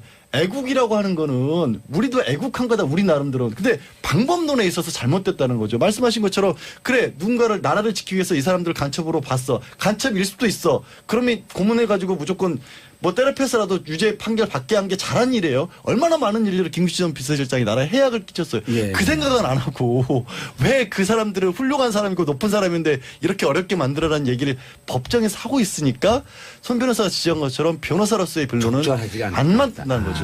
이렇게 봐야 될 거예요. 제가 봤을 또 때는 열받았네 갑자기 얘기하면. 최후 머리 많이 진술이 빠지는 것 같아요. 계속 있을 건데 앞으로 이재용 부회장 빼놓고 최순실 씨, 박 전 대통령 그다음에 줄줄 나오잖아요. 예. 그 사람들의 모든 최후 변론이 아마 이런 스타일로 갈 거예요. 저는 그렇게 봐요. 왜? Why? 솔직히 말씀드려가지고 판사 안 해봐서 모르는데 변호인의 최후 진술이라 검찰에 구형할 때 진술을 주의 깊게 집중해서 듣고 있는 재판장은 몇만 될 것 같아요. 예. 안 듣습니다. 왜? 처음 낸 얘기가 아니에요. 재판과 다 있었던 얘기고 기본적으로 마지막 뭐 논구문이라든지 변론 요지 다 제출하기 때문에 서면 다 있어요. 근데 그걸 뭐 1시간 30분 집중해서 듣고 있겠어요. 변호사들 그걸 모를까요? 알아요. 이거 얘기한다고 해서 판결이 바뀌지 않을 거란 아는데 하는 건 언론에 대고 대프레스용으로 하는 거죠. 왜? 국정농단 사건의 이 피고인들이나 변호인들은 기본적으로 이것이 정치적인 성격이고 탄압받고 있다고 생각을 하고 있기 때문에 그래서 우리도 우리 지지층이나 언론을 상대로 감정에 호소하는 걸 하겠다는 거죠. 예. 그런데 박성엽 변호사는 거기다 플러스 어쨌든 남편이니까 부인과 남편 이런 관계를 좀 덧붙인 건데 어쨌든 다른 사람들도 계속 이렇게 갈 거고 이경재 변호사나 유영하 변호사 최후 진술도 최후 변로도 법 재판부를 향한 것보다 언론을 향한 최후 변론이 나올 가능성이 높아요. 알겠습니다. 자, 샵 1035 단문 50원 장문 100원. 여러분들께서는 지금 삼국시대를 대표하는 고구려 신라 백제를 대표하는 변호사들과 함께하고 계십니다. 6168님 샵 1035 단문 50원 장문 100원 문자 보내주시고요. 6168님 국정농단 사건은 이러다 용두삼이 아닌교 895님 무죄가 나온다면 촛불도 우린 바보가 되는 거 아닌지 진실은 많이 느끼는 것이지 몇 사람이 말장난에 좌지우지 된다는 건 말도 안 됩니다. 8712님 김태현 변호사의 깨알 연기 너무 재밌어요. 문자를 안 할 수가 없네요. 김효윤님 양 변호사님 사이다입니다. 자 근데 아까 이제 쓱 지나갔는데 어떤 분이 봉도사님 말 끼어들지 마세요. 좀 자제하세요. 이렇게 이거 나왔거든요. 근데 제가 이분에게 묻고 싶어요.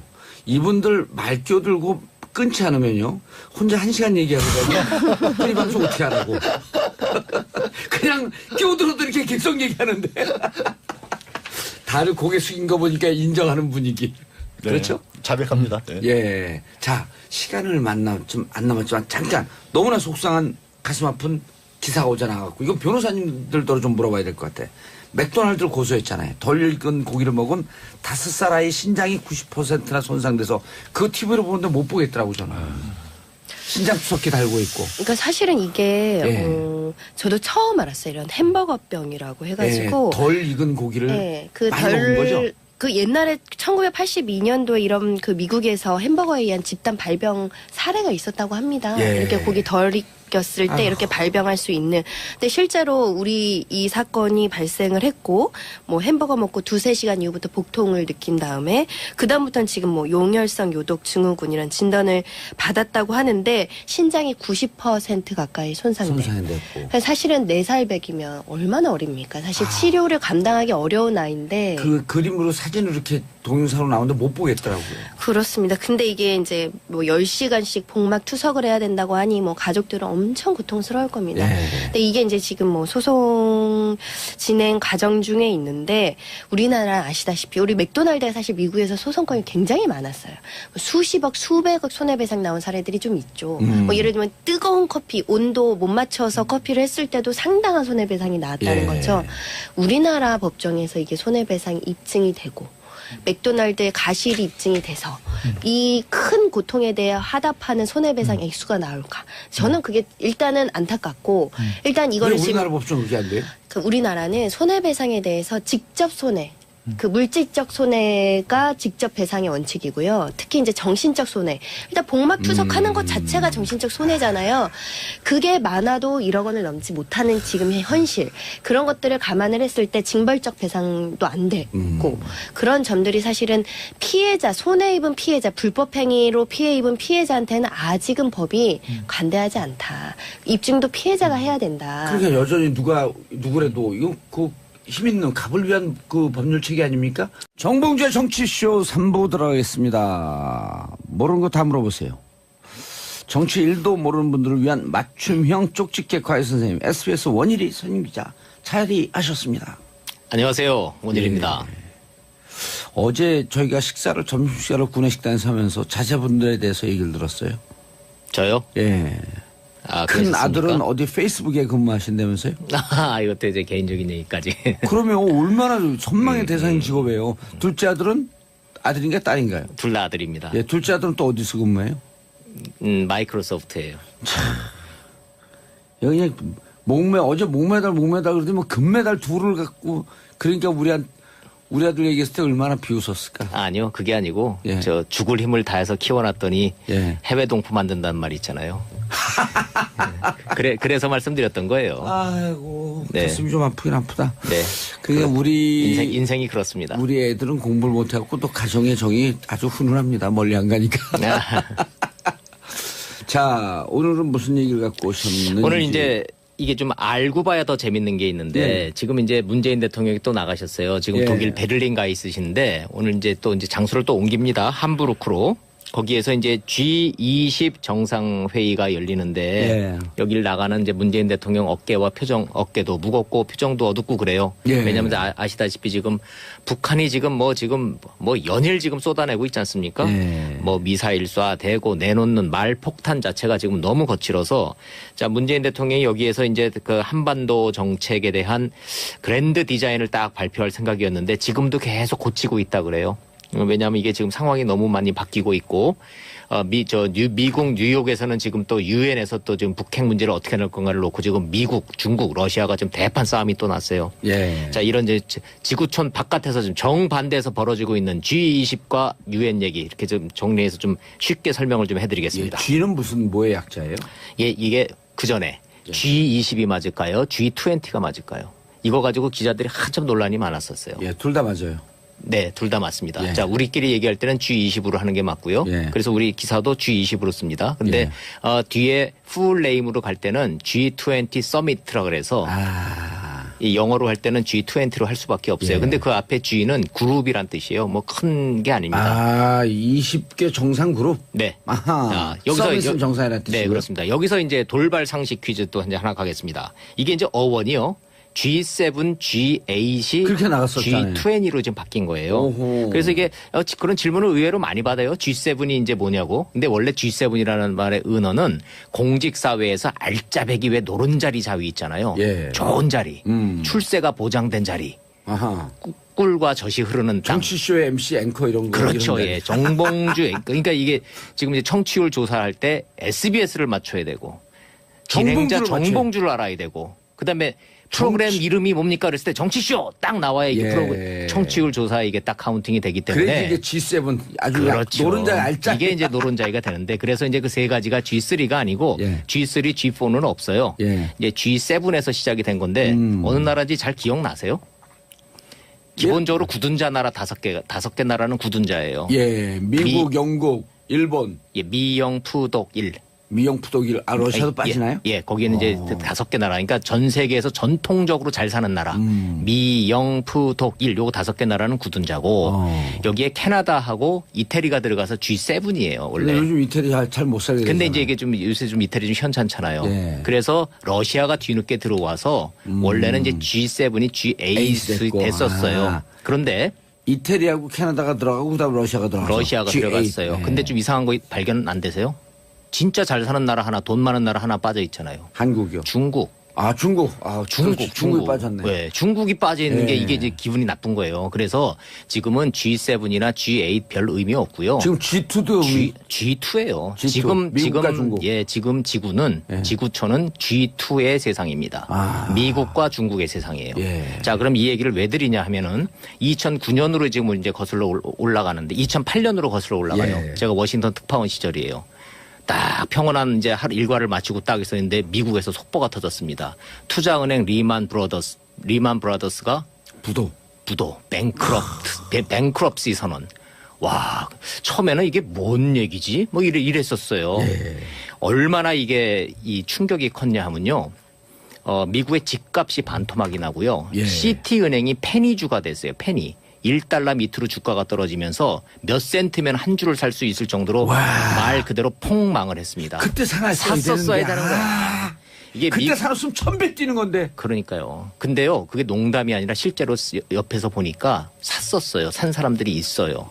왜냐하면 미국의 나스닥이나 이 미국의 주가는 예. 내국인이든 외국인이든 상관없어요. 가서 계좌 개설하고 돈만 주면 얼마든지 사는 거예요.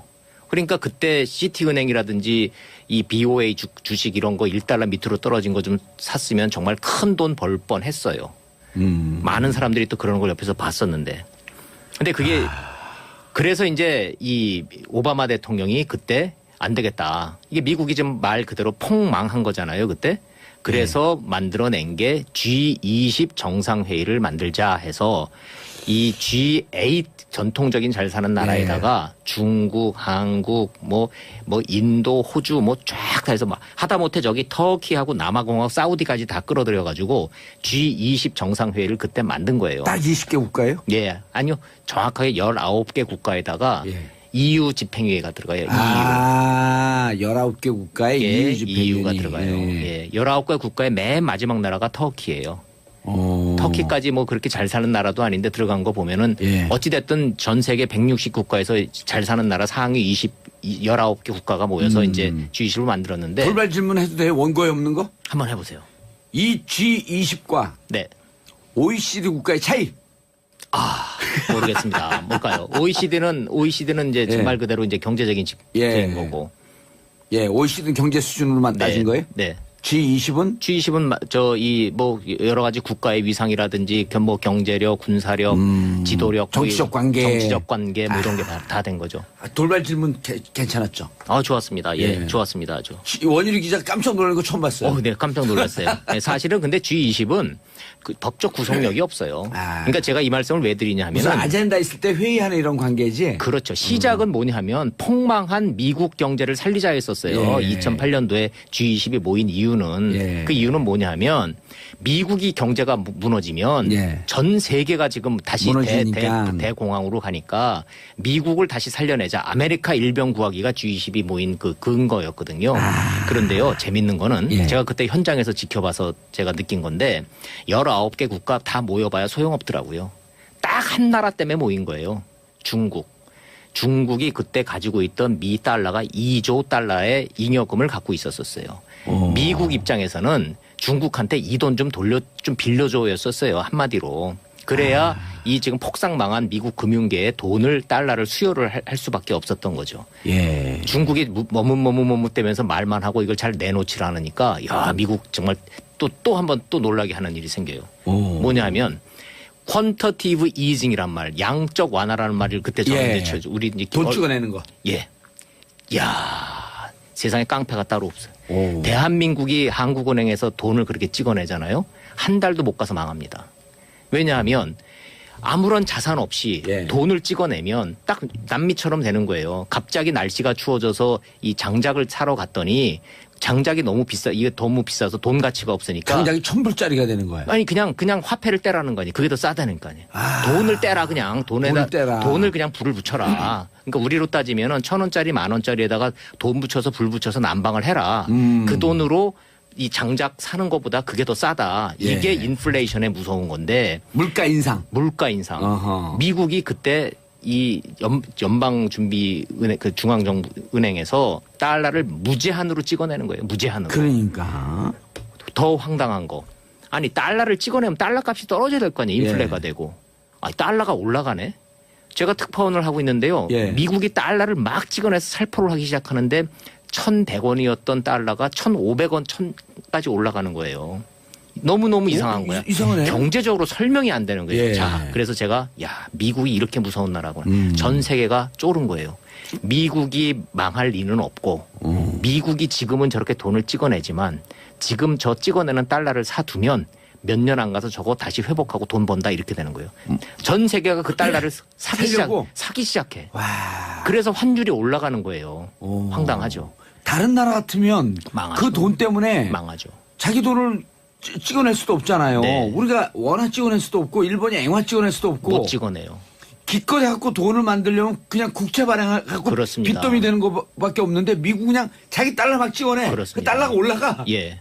황당하죠. 그래서 그때 찍어낸 달러를 그냥 무작위로 살포를 한다 그래서 헬리콥터 달러라는 말이 그때 나오기 시작하는 거예요. 그때 발행된 예. 달러가 어마어마했습니다. 예, 알겠습니다. 자, 이 G20 경제 얘기만 하는 게 아니죠. 이번 주요 의제는 ICBM, 그렇습니다. 북한의 예. 미사일. 예. 이게 탑 아젠다 아니에요. 예, 그래서 10년 전에는 이렇게 미국의 달러 문제, 돈 문제, 경제 문제를 해결하기 위해서 만났던 G20이 예. 슬금슬금 미국이 경제가 안정되고 이제 미국 경제가 회복이 되면서 지금 이번 2017년에 넘버원 의제는 북한 문제가 돼버렸어요.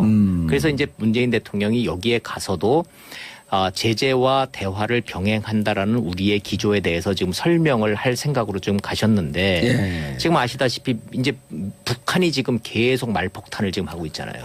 그러니까 미국한테 이 기분 나쁜 선물 보따리를 크고 작은 거를 지금 앞으로 계속 던지겠다는 거 아니에요? 네. 지금 그래서 지금 이것도 이렇게 얘기해요. 깜짝 놀랐을 것이다. 그러니까 같은 말을 해도 어쩌면 저렇게 하는데 저렇게 험하게 하는지 참 이해가 안 되는데 이제 분명해진 거는 있어요. 김정은은 아버지 김정일과 다르다.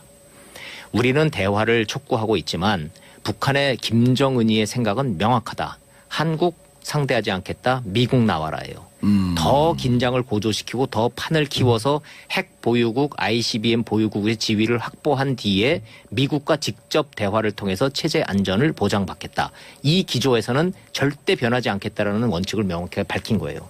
그래서 북한에 변하지 않는 게 지금 새로운 사실이 아니라 제가 지금 주목하는 부분은 이 시각 지금 뉴욕에서 벌어지고 있는 유엔 안보리에서 설전이 이게 심상치가 않아요. 왜냐하면 중국하고 러시아가 완벽하게 지금 미국하고 각을 세우고 나섰어요.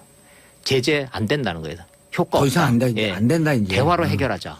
그래서 근데 중국과 러시아도 네. ICBM에 대해서 안 된다라고 하는 입장은 분명히 있잖아요. 분명히 있어요. 그런데 북한이 저렇게 나오는 거를 해결을 하는 거에 있어서 원칙을 정하자. 그 원칙은 뭐냐? 한반도에서 전쟁은 안 된다.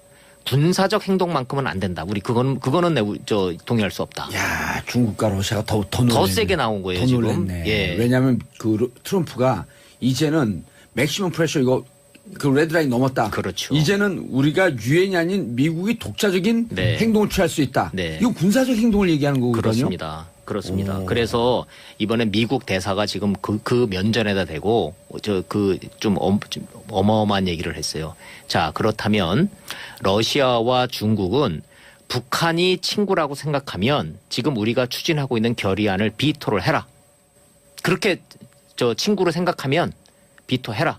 우리는 우리 길 간다. 마지막 최후 통첩까지 했어요. 그리고 회의가 파토나 버렸어요, 그냥. 어머머. 그리고,서는 지금 이제 끝난 상태로 이제 유엔으로 얘기 안 하고 미국 독자적으로 가겠다는 얘기 여러 가지 지금 이제 옵션이 거론이 되고 있어요. 자, 요 순간에 지구 반대편에서 문재인 대통령은 각국 대통령들을 지금 만나서 하나하나 지금 정상회담을 해가면서 자, 한반도에서 전쟁은 안 된다. 무력으로 하지 말고 일단 대화도 병행해야 된다. 북한에 대한 압박과 제재는 해야 되지만 이게 전쟁 갖고 될 일은 아니다. 이렇게 지금 막 설득을 좀 하고 있어요. 문재인 대통령이 좀 얼마나 힘든 외교를 좀 하고 있는지 우리가 상상이 좀 가죠. 예. 북한 참 정말 힘들게 하고 있어요, 사람을. 이제 그 분수령은 오늘 밤 우리 시간으로 이제 오늘 오후에 열리는 한중 정상회담이에요. 예. 이제 시진핑 이제 주석을 만나야 되는데 뭐 상상 가시죠? 분위기 어떨지. 예. 지금 사드 배치하겠다고 지금 미국 가서 얘기하고 왔죠. 그다음에 뭐 대화하겠다고 그러지만 미국과 일단 지금 무력 시위 지금 우리 하고 있죠. 시진핑 주석이 곱게 나올 리가 없지 않습니까? 만나자마자 사드 빼라. 사드 때문에 이게 더 악화됐다. 그럴 가능성이 이러고 나올 그렇습니다. 텐데. 네. 그래서 지금 이제 이 문재인 사드 대통령이 배치는 내정 간섭이니까 하지 말래. 우리들로 얘기하지 말래. 왜? 그럼 니네 북한 ICBM 문제 어떻게 할 건데? 조금 더 큰 그림으로 압박하고 올 것 같아요. 그게 뭐냐면 쌍궤병행이라는 걸 지금 주장하고 있어요. 중국은. 그렇죠. 쌍궤병행, 북핵 폐기와 평화협정의 동시 체결. 그렇죠. 근데 그 평화협정이 남북한 평화협정이 아니고 북미 간 평화협정 체결이에요. 그거를 동시에 추진하자는 거거든요. 전제 조건이 또 하나 있잖아요. 한미 군사훈련을 중단하라는 거잖아요. 예. 미국이 받아들일 수 없는 카드예요. 지금 트럼프 대통령은 지금 전술핵 지금 재배치 문제까지도 지금 옵션 중으로 좀 만지작거리고 있거든요. 근데 이제 중국에서는 군사훈련의 중단, 네. 북한의 핵 폐기예요, 아니면 동결이에요? 지금 폐기죠. 폐기. 예. 그런데 지금 이제 우리 문재인 대통령이 제시하고 있는 거는 일단 동결해라. 일단 중단하고 대화의 그다음에 입구다, 그게. 대화를 시작을 해서 행동 대 행동으로 거기에 적절한 보상을 해주고 마지막으로 폐기를 우리가 논의를 하자. 예. 이제 이 구상을 지금 가지고 가는 건데 우리가 이제 운전대는 잡았잖아요. 트럼프 대통령 조수석에 좀 앉아서 지금 승질 내고 있죠. 예. 운전대를 딱 잡았는데 앞에서 같이 태우고 가야 되는 지금 북한은 여기서 지금 확 그냥 이 폭탄을 쏴질 일어났죠. 예. 이게 지금 이러지도 못하고 저러지도 못하고 지금 우리가 갈 길이 많은데 자, 너무 이렇게 비관만 할 것이 아니라 역사가 이게 직진만 하는 건 아니거든요. 역사라는 거는 옆으로도 갔다 뒤로도 갔다 막 덜커덩거리기도 하고 걸림돌도 있고 그러는 거니까 우리 국민 모두가 예. 자, 이거 하나만큼은 우리가 이제 명확하게 하고 가자. 이거 미국에다 대고도 그렇고 중국에도 가도 되고 한반도에서 전쟁을 통해서라도 북핵 문제를 우리가 해결할 것이냐. 여기에 대한 정답은 우리는 갖고 있잖아요. 예. 어떤 경우가 됐든 한반도에서 전쟁을 우리가 동의할 수 있습니까? 몰락이죠. 아, 그건 아니에요.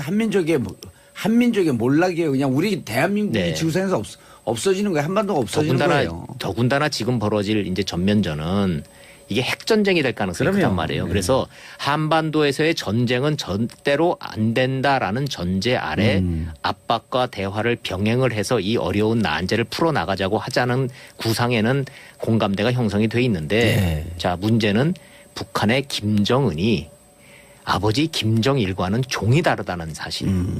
아버지 김정일 때는 뭔가 이 선물 보따리를 주고 뭔가 이렇게 이게 보상책을 준다 그러면 주춤했거든요. 예. 분명히. 김정은이 그게 안 보여요 지금. 그런데 이제 여기서 예. 그 와중에도 지난해 7월서부터 북미 간에는 한 라인을 갖고 계속 비공개 대화를 하고 있잖아요. 그렇죠. 하고 있고. 그건 해왔던 거예요. 자, 그래서. 우리는 지난 9년 중에 8년 동안 남북 간의 한 라인조차도 딱 끊어버리니. 이걸 어떻게 보세요? 어렵죠. 아니, 그래서 그러니까 그거를 복원해야 되는. 심지어는 군사 권위주의 정권이라고 하는 노태우 정권조차도 네. 전두환 정권조차도 남북한의 한 라인은 있었잖아요. 그렇죠. 네. 공식적으로도 있었죠. 이 상황에서 아니 비공식적으로 공식적으로 네. 있을 필요 없어요. 네. 비공식적으로 이 상태에서 너는 정말 이게 계속 끝까지 갈 거야 이12야? 네. 아니 뭐 우리 뭐 자위 수단이고 북한 미국에서 대화 나오면 요 정도 선에서 타협하겠다. 이런 등등의 대화가 오가야 되는 거거든요. 제가 이제 이 북한 문제를 지금 20년 넘게 취재를 해온 입장에서 그 책임론에 대해서 먼저 얘기를 한다 그러면 그건 우리 정부의 입장보다는 북한이 우리 정부를 인정하지 않는 이유가 딱 하나가 있어요. 그거 뭔지 아세요? 정권이 5년마다 바뀔 때마다 대북 정책이 바뀌기 때문에 그런 거예요. 기조가 바뀌니까 대화의 상대가 안 되는 거예요, 지금. 맞아요. 그래서 한 라인이 있고 네. 없고가 중요한 게 아니라 대북 정책은 정권이 바뀌더라도 원칙이 바뀌면 안 되는 거예요. 맞습니다. 북한의 대남 라인은 30년, 40년 네. 동안 계속 같은 사람이 하잖아요. 그렇죠. 그래서 결국은 인내를 갖고 이제 가야 되는데 자, 이게 이제 우리 국내에서만 문제가 될 것이 아니라 예. 남북만 지금 얘기를 해서 되는 게 아니라 이게 국제 문제이기 때문에 이제 전 세계 문제가 됐어요. 그럼요. G20 가서 이제 이런 공감대를 이제 다른 나라들 공감대를 이끌어내야 돼요. 예. 중국도 설득해야 되고 지금 러시아도 설득을 좀 해야 되는데 매우 복잡하죠. 알겠습니다. 네. 자, G20, G20 열리면 꼭 따라 흘리는 반대 시위. 반대 시위 주제는 뭔가요? 중구난방입니다, 한마디로. 자, 제가 그래서 쭉 정리를 좀 해봤어요. 반대 시위의 주제가 너무 다양해요? 네, 그건 2008년도 워싱턴부터요. 예. 2010년도에 한국에서 서울에서 열렸거든요. 예. 그때도 그랬고 지금 이제 함부르크도 마찬가지인데. 삼성도에서 열렸잖아요. 네네. 난민, 기후, 인종, 환경, 불평등. 왜냐하면 이렇게 전 세계 주요한 나라 20개국의 정상들이 한 자리에 모이는 경우 이런 좋은 찬스가 없잖아요. 모든 사람들이 그 앞에 가서 피켓팅하고 시위하고 싶은 거예요. 이 문제에 귀를 기울여라. 전 세계 정상들은 이 문제에 집중해달라. 그게 보면은 이제 난민, 여성, 기후, 인종, 환경. 예. 지금은 이제 불평등, 소득 불평등 문제 이것까지 그렇죠. 지금 소득 나오고 불평등 있죠. 문제까지. 그래서 지금 함부르크도 지금 난리예요. 각 나라에서 몰려든 시위대 때문에 매우 시끄럽습니다. 자, G20 주요 이제 북한 외에는 또 뭐가 있죠? 북한 지금 ICBM 글로벌 문제. 경제죠. 글로벌 경제. 경제. 지금 미국이 지금 살아나고 있거든요. 예. 전체적으로 조금씩 살아나지 않나요, 이제? 그럼요. 예, 뭐 살아나고 있는데 지금 브렉시트 이후에 지금 유럽이 지금 흔들리고 있기 때문에 예. 글로벌 경제 성장, 그다음에 이 자유무역 확대 이 문제가 지금 이제 문재인 대통령이 제시할 그걸 이제 선도 발언이라 그래. 옛날엔 기조연설이라 그랬는데 지금은 용어가 선도 발언으로 좀 바뀌었어요. 선도 먼저 발언. 나서서 이제 발언을 하는 거예요. 이제 우리 문재인 대통령이. 예. 근데 아시다시피 트럼프 대통령이 기후 협약에 탈퇴를 해버렸잖아요. 아하. 그다음에 아메리카 퍼스트. 예. 보호무역. 예. 이게 미국이 거꾸로 가고 있단 말이에요. 예. 그래서 지금 트럼프 대 반 트럼프 전선으로 지금 싸울 가능성이 또 커요. G20에서. 예. 그러니까 이쪽에서는 친구지만 또 그 문제에 있어서는 또 적이에요. 또 친구가 됐다, 적이 됐다. 지금 반 트럼프, 그러니까 트럼프 라인에는 누가 있어요? 트럼프 말고 또. 없죠. 혼자죠. 트럼프 혼자죠 지금. 왜냐하면 트럼프 왕따 라인이네. 그럼요. 기후 협약이라는 게 얼마나 어렵게 그게 만들어진 건데 그거를 자기 입맛에 맞지 않는다고 하루아침에 탈퇴를 해버려요. 누군가 SNS 그렇게 썼더라고요. 트럼프가 기후협약을 탈퇴한 순간 앞으로 100년 내에 지구는 화성이 될 것이다. 뭐 그럴 수도 있고 트럼프는 지금 그거 자체가 지금 기후 온난화 자체가 사기라고 주장을 하고 있기 때문에 트럼프하고 반 트럼프가 되면 우리는 그럼 스탠스가 좀 애매하잖아요. 예. 안보 문제에 대해서는 한미 동맹 쪽으로 가서 붙는 거고 예. 기후 기후 협약이라든지 대해서는- 보호 무역이라든지 자유 무역 얘기가 나오면 우린 반 트럼프 쪽에 가서 붙는 거고 이렇게 지금 굉장히 복잡한 이 방정식이 예. 동시다발로 이루어지고 있는 거죠. 누가 그러던데 FTA가 네. Free Trade Agreement 자유무역 협정인데 네. 트럼프는 달리 해석한다. Fair Trade Agreement. 이번에 그 정상회담 공동선언문이 7시간 늦게 나온 게 예. 프리자 하나 빼려고 프리자 한다는 하나, 예. 트럼프는 프리라는 단어를 그렇게 싫어한대잖아요. 예. 지금 프리 트레이드 싫다는 거 아니에요 지금. Free and Fair Trade 해야 그렇죠. 되는데 Free를 빼고 예, Fair 그냥 페어 Trade. 트레이드로 하자. 그래서 제협상 지금 막 기정사실을 하고 그러는데 예. 뭐 안보 문제에 대해서는 지금 한미 동맹이 필수적이니까 어쩔 수 없는 거고 무역 문제에 대해서는 지금 또 양보할 수 없는 부분이 있으니까 각계 사안별로 선명하게 잘 대처를 해야죠. 예. 우리 이렇게 진중한 얘기 하다 보면 사람들이 정치쇼 참 재미도 있고 그런데 오늘 진중해 갖고 조금 졸 수 좀 있을 졸린가요? 때 세계 정상들이 다 모이니 전 세계도 다 모였어요. 전 그렇습니다. 세계 경연장. 그렇죠. 거기 가면 국력 차이도 많이 나요. 예. 전 세계는 총 몇 대가 모였을까요? 지금 돌발 질문. 19대 모였죠. 19대. 어떻게 하셨어요? 전용기들은 다 가는 거예요. 그리고. EU에서는 기차 타고 왔으니까. EU는 따로 전용기가 없어요. 왜냐하면 거긴 국가가 아니기 때문에. 그렇죠. 네. 19개 전용기. 네, 맞습니다. 어느 나라께 제일 화려해요? 물론 아메리카죠. 아. 미국은 전용기가 한 번 말씀드렸는데 6대가 있다? 6대 갖고 있는데 보통 2대씩 돌아가면서 운행되거든요. 예. 이 기본적으로 미국 정상이 뜨면은 예. 이 사절단하고 경호 인력 자체가 다른 나라 다 합친 것만큼 하고 돼요. 18개가 다 합친 만큼 된다고요? 네, 네. 저 호텔 예약할 때 우리나라 왔을 때 보면요. 네. 호텔 2개를 그 전문 용어로 뭐라 그럽니까? 한꺼번에 전부 다 싹쓸이 예약하는 아도 거. 친다는 거? 그건 방송 용어는 아니지만 제가 말씀드린 게 아니니까. 예. 그래서 호텔 2개를 미국이 아예 그냥 통으로 다 임대를 해버려요. 원샷 렌트. 예, 그것도 길게 해버려요. 오. 그만큼 지금 미국은 경호라든지 물고 다니는 게 어마어마한데 예. 그걸 능가하려고 하는 나라가 있어요. 중국. 그렇습니다. 예. 중국이 그런 이 기싸움에서 절대 안 밀리거든요. 어. 중국 시진핑 주석 몰고 다니는 이 규모가 미국 못지않아요. 그래서 이번에 제가 한번 그거 좀 따져보려고 그래요. 예. 공전 정치쇼 1부 들어가겠습니다. 자, 이번 주 삼국시대를 대표하는 세 분의 변호사가 나오셨습니다. 자, 백제를 대표하는 양지열 변호사. 예, 안녕하십니까. 예. 백제 양절입니다. 자, 신라. 김태현입니다. 안녕하세요. 예, 김태현 변호사. 자, 오늘 원래 고구려를 대표하는 변호사 이름이 있었죠? 뭐 있었죠? 구려 백성문. 예. 성문. 백성문. 잊어도 됩니다. 아니에요. 네. 이게 컨셉이에요. 모르는 척하고 물어봐야지 더 기억을 하거든요. 아, 그렇군요. 예, 알겠습니다. 자, 백성문 변호사를 대신해서 이번에 고구려에서 미인계로 나왔어요. 구려 손정입니까? 좀 구려요. 네. 고구려 손정혜 변호사님 네, 자리하셨습니다. 안녕하세요. 예. 오랜만에 뵙습니다. 그건 중요하지 않고요. 자, 그런데 이번 주에 이번 주서부터 다음 주까지 2주 동안 중요한 우리 밥그릇과 관련된 중요한 일이 있습니다. 뭐가 있죠? 예. 소개해 주세요. 모의고사 청취율 조사. 청취율 조사. 조사. 예. 모의고사 청취율이 뭐예요? 그냥 자기가 공부 잘한다고 시험 얘기만 해. 시험 얘기만 하면 저 아직도 떨려요. 예. 문무일 총장을 낸 자랑스러운 고구려대. 진짜 고구려대네, 거기도. 고려대예요. 고구려대가 고려대. 아니라. 심각한 말씀을 하세요, 이거 굉장히. 고려대. 예. 죄송합니다. 고구려대가 아닙니다. 아, 예. 자, 청취율 조사 어떻게 하죠? 김태현 변호사님. 잘해야죠. 예. 아니, 질문이 자, 어떻게 나와요? 연습을 저희가 한번 해보겠습니다. 예. 잘하셔야 됩니다, 이거.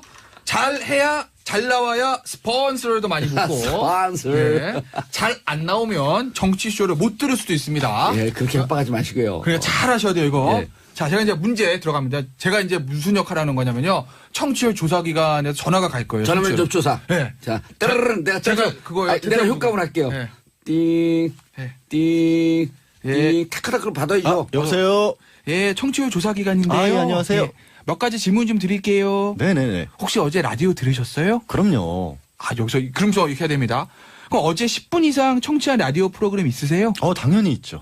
방송사 어디죠? SBS. 예, SBS요. 예. 예. 스포츠 이러면 안 됩니다.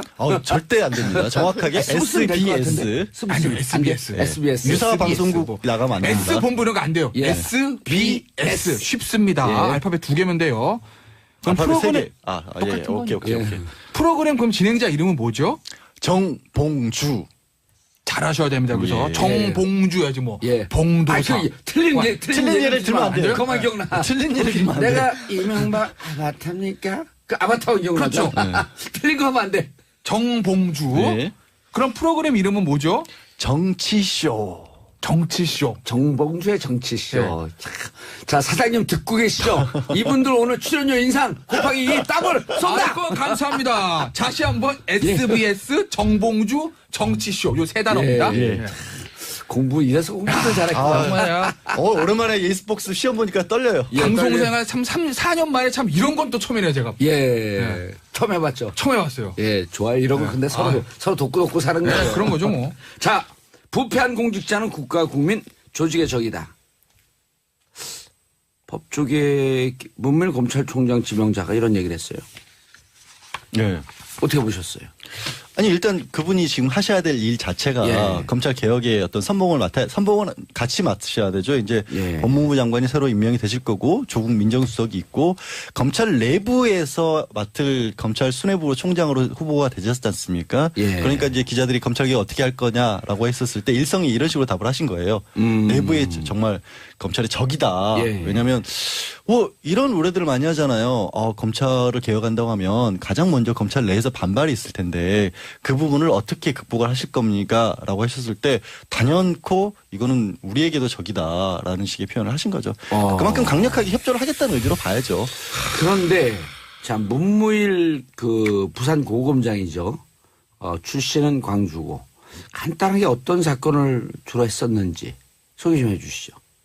훌륭한 사건 많이 했어요. 예. 그러니까 원래 이제 유명해진 건 예전에 지존파 사건을 하셨다고 해요. 초임 검사 때. 예. 그러니까 지존파 사건을 직접 수사했다기보다는 그게 그냥 살인 사건이 아니라 교통사고로 묻힐 수 있는 거를 이거 이상한데? 그래가지고 살인 사건인 것 같은데 하고 수사를 다시 했다는 그때 거예요. 형사부에 있었네요. 형사부에 있을 때 남원에 계실 때.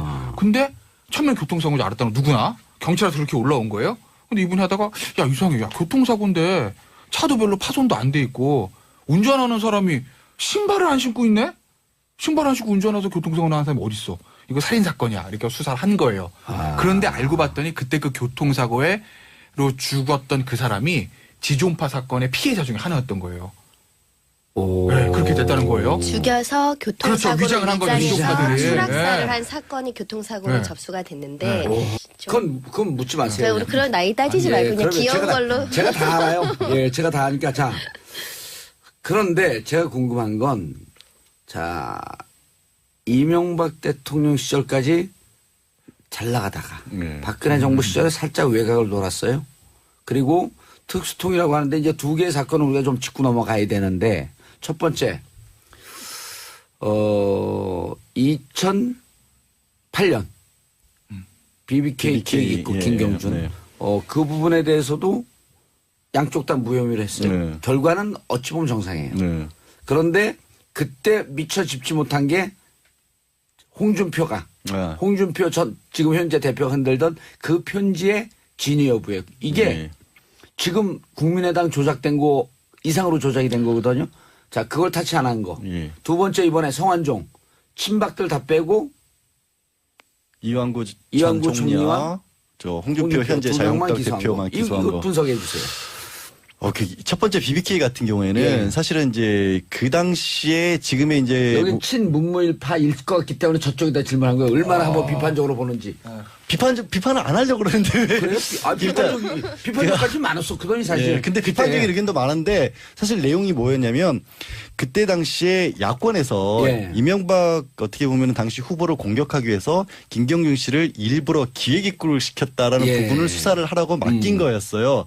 그런데 어떻게 종결을 해버렸냐면 내사를 해보니까 접촉을 한 건 맞는데 일부러 김경준 씨를 불러온 게 민주당 측이 아니었다라는 식으로 끝냈습니다. 그렇기 때문에 이건 어떻게 보면 사실은 그 당시 수사를 맡았던 건 이명박 당시 후보가 대통령으로 당선이 된 이후였거든요.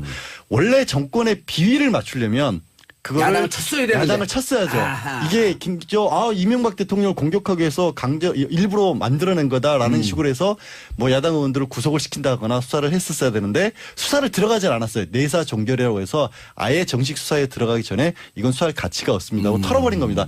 그러니까 어찌 보면 정권의 입맛에 맞는 쪽으로는 안 갔다. 안 왔던 거죠. 그러니 제가 어떻게 비판합니까? 정치 검찰이 아니었다는 얘긴데. 그래요? 예. 다만 이런 건 있죠. 그때 김경주 씨가 최근에 한 얘기 중에는 예. 내가 그때 그런 얘기했다. 민주동 사람이 아니라 다른 사람. 박근혜 캠프에서 예. 이런 얘기를 했었죠. 이런 부분에 대해서는 더 한번 찾아봐야 되고. 근데 그렇게까지 네. 얘기를 하면 어떤 얘기냐면 지금 그거를 현직 대통령이 당선이 된 이후에 나에게 내려온 수사 지휘는 민주당 측을 공격하라는 거지만 알고 보니까 그게 아니라 오히려 이명박 대통령 측에 문제가 있는 게 아니냐는 쪽까지 파고들었어야 된다는 얘기인데 예. 그것까지 기대하기 너무 심하잖아요. 그런데 저는 손정혜 변호사의 비판에 또 비판적인 게 예. 그때 당시에 김경준 씨 그렇게 정확하게 얘기하지 않았어요. 양쪽에 줄을 대놓고 줄을 저울질하면서 장난을 치고 있을 때. 그러니까 지금 트윗에 날린 것과 그때 당시 상황과 많이 틀려요. 그러면 예. 우리가 사실 문무일 검사장이 오면서 그럼 BBK 다시 수사 가능하냐, 다시 예. 들여다볼 가치가 있느냐, 그건 어떻게 생각하세요? 그건 아직 아무도 묻지 않았고 네. 김경준 씨가 트윗에 날린 건 이거거든요. BBK를 수사했던 당사자가 오면 BBK 재수사 불가능하다. 이건 자기가 단정을 내버린 거예요. 근데 그건 아니라는 거죠. 제가 지금 말씀드린 것과 같이 그때 당시에 문무일 그 검사 같은 경우에는 어떻게 보면은 정권의 입맛에 맞는 수사를 하지 않았던 분이지 그게 김경준 씨를 억압하거나 양지열청 불리하게 가진 않았다는 거기 때문에 BBK 사건에 대해서 재수사 여지가 있다면 가능성이 저는 올라갔다고 보는 편입니다. 그건 이렇게 봐요. 저는 BBK 사건을 재수사하는 게 아니고 그것이 과연 과거 정권의 적폐의 일부라고 하면 재수사를 할 것이고 그렇죠. 그냥 뭐 개인 한두 명의 비리라고 하면 당연히 끝나는 거고. 끝나는 거고 그러면 그걸 제가 그거 갖고 감옥 갔다 와서 반드시 재수사해야 된다 이러면 얼마나 웅졸한 사람이 되겠어요. 제가 그래서 가능성이 그게 예. 없어진 건 아니라는 거죠. 아니, 이분이 그래서 검찰총장을 맡았다고. 정권의 적폐다라고 하면 될 거고 그렇죠. 아니면 안 하면 그만이고 증거가 새로운 게 있으면 나오면 근데 그거 어떡하지 증거가 새로운 걸 찾았는데 있어요? 라고 누군가가 주장하면 깜짝 딱 놀랐잖아요. 맡겼어. 깜짝 놀랐잖아요. 증거가 새롭게 나오면 하는 거죠. 납득할 만한 합리적인 증거. 예, 그 네. 특검은 혹시 손정혜 변호사가 아니, 저는 수사 이런 거 잘 못합니다. 저는 못할 것 같은데. 전 몰라요. BBK 내용 예. 기획자 내용 모르는데 예. 공소시효 문제가 있어서. 예. 그러니까 BBK 자체의 문제는 아마 그게 이명박 전 대통령과 서울시장하고 막 이럴 때니까 아마 2000년 초반인가 그럴 거예요. 그렇죠. 공소시효 끝났죠. 공소시효는 다 지났죠. 예. 예. 그리고 기획입국도 그 당시에 무슨 죄로인지 할지 모르겠으나 그것도 사실 이미 10년 다 넘었잖아요. 그럼 그래서 기획소지가 그거는- 끝나서 그건 묻혔어요 이제.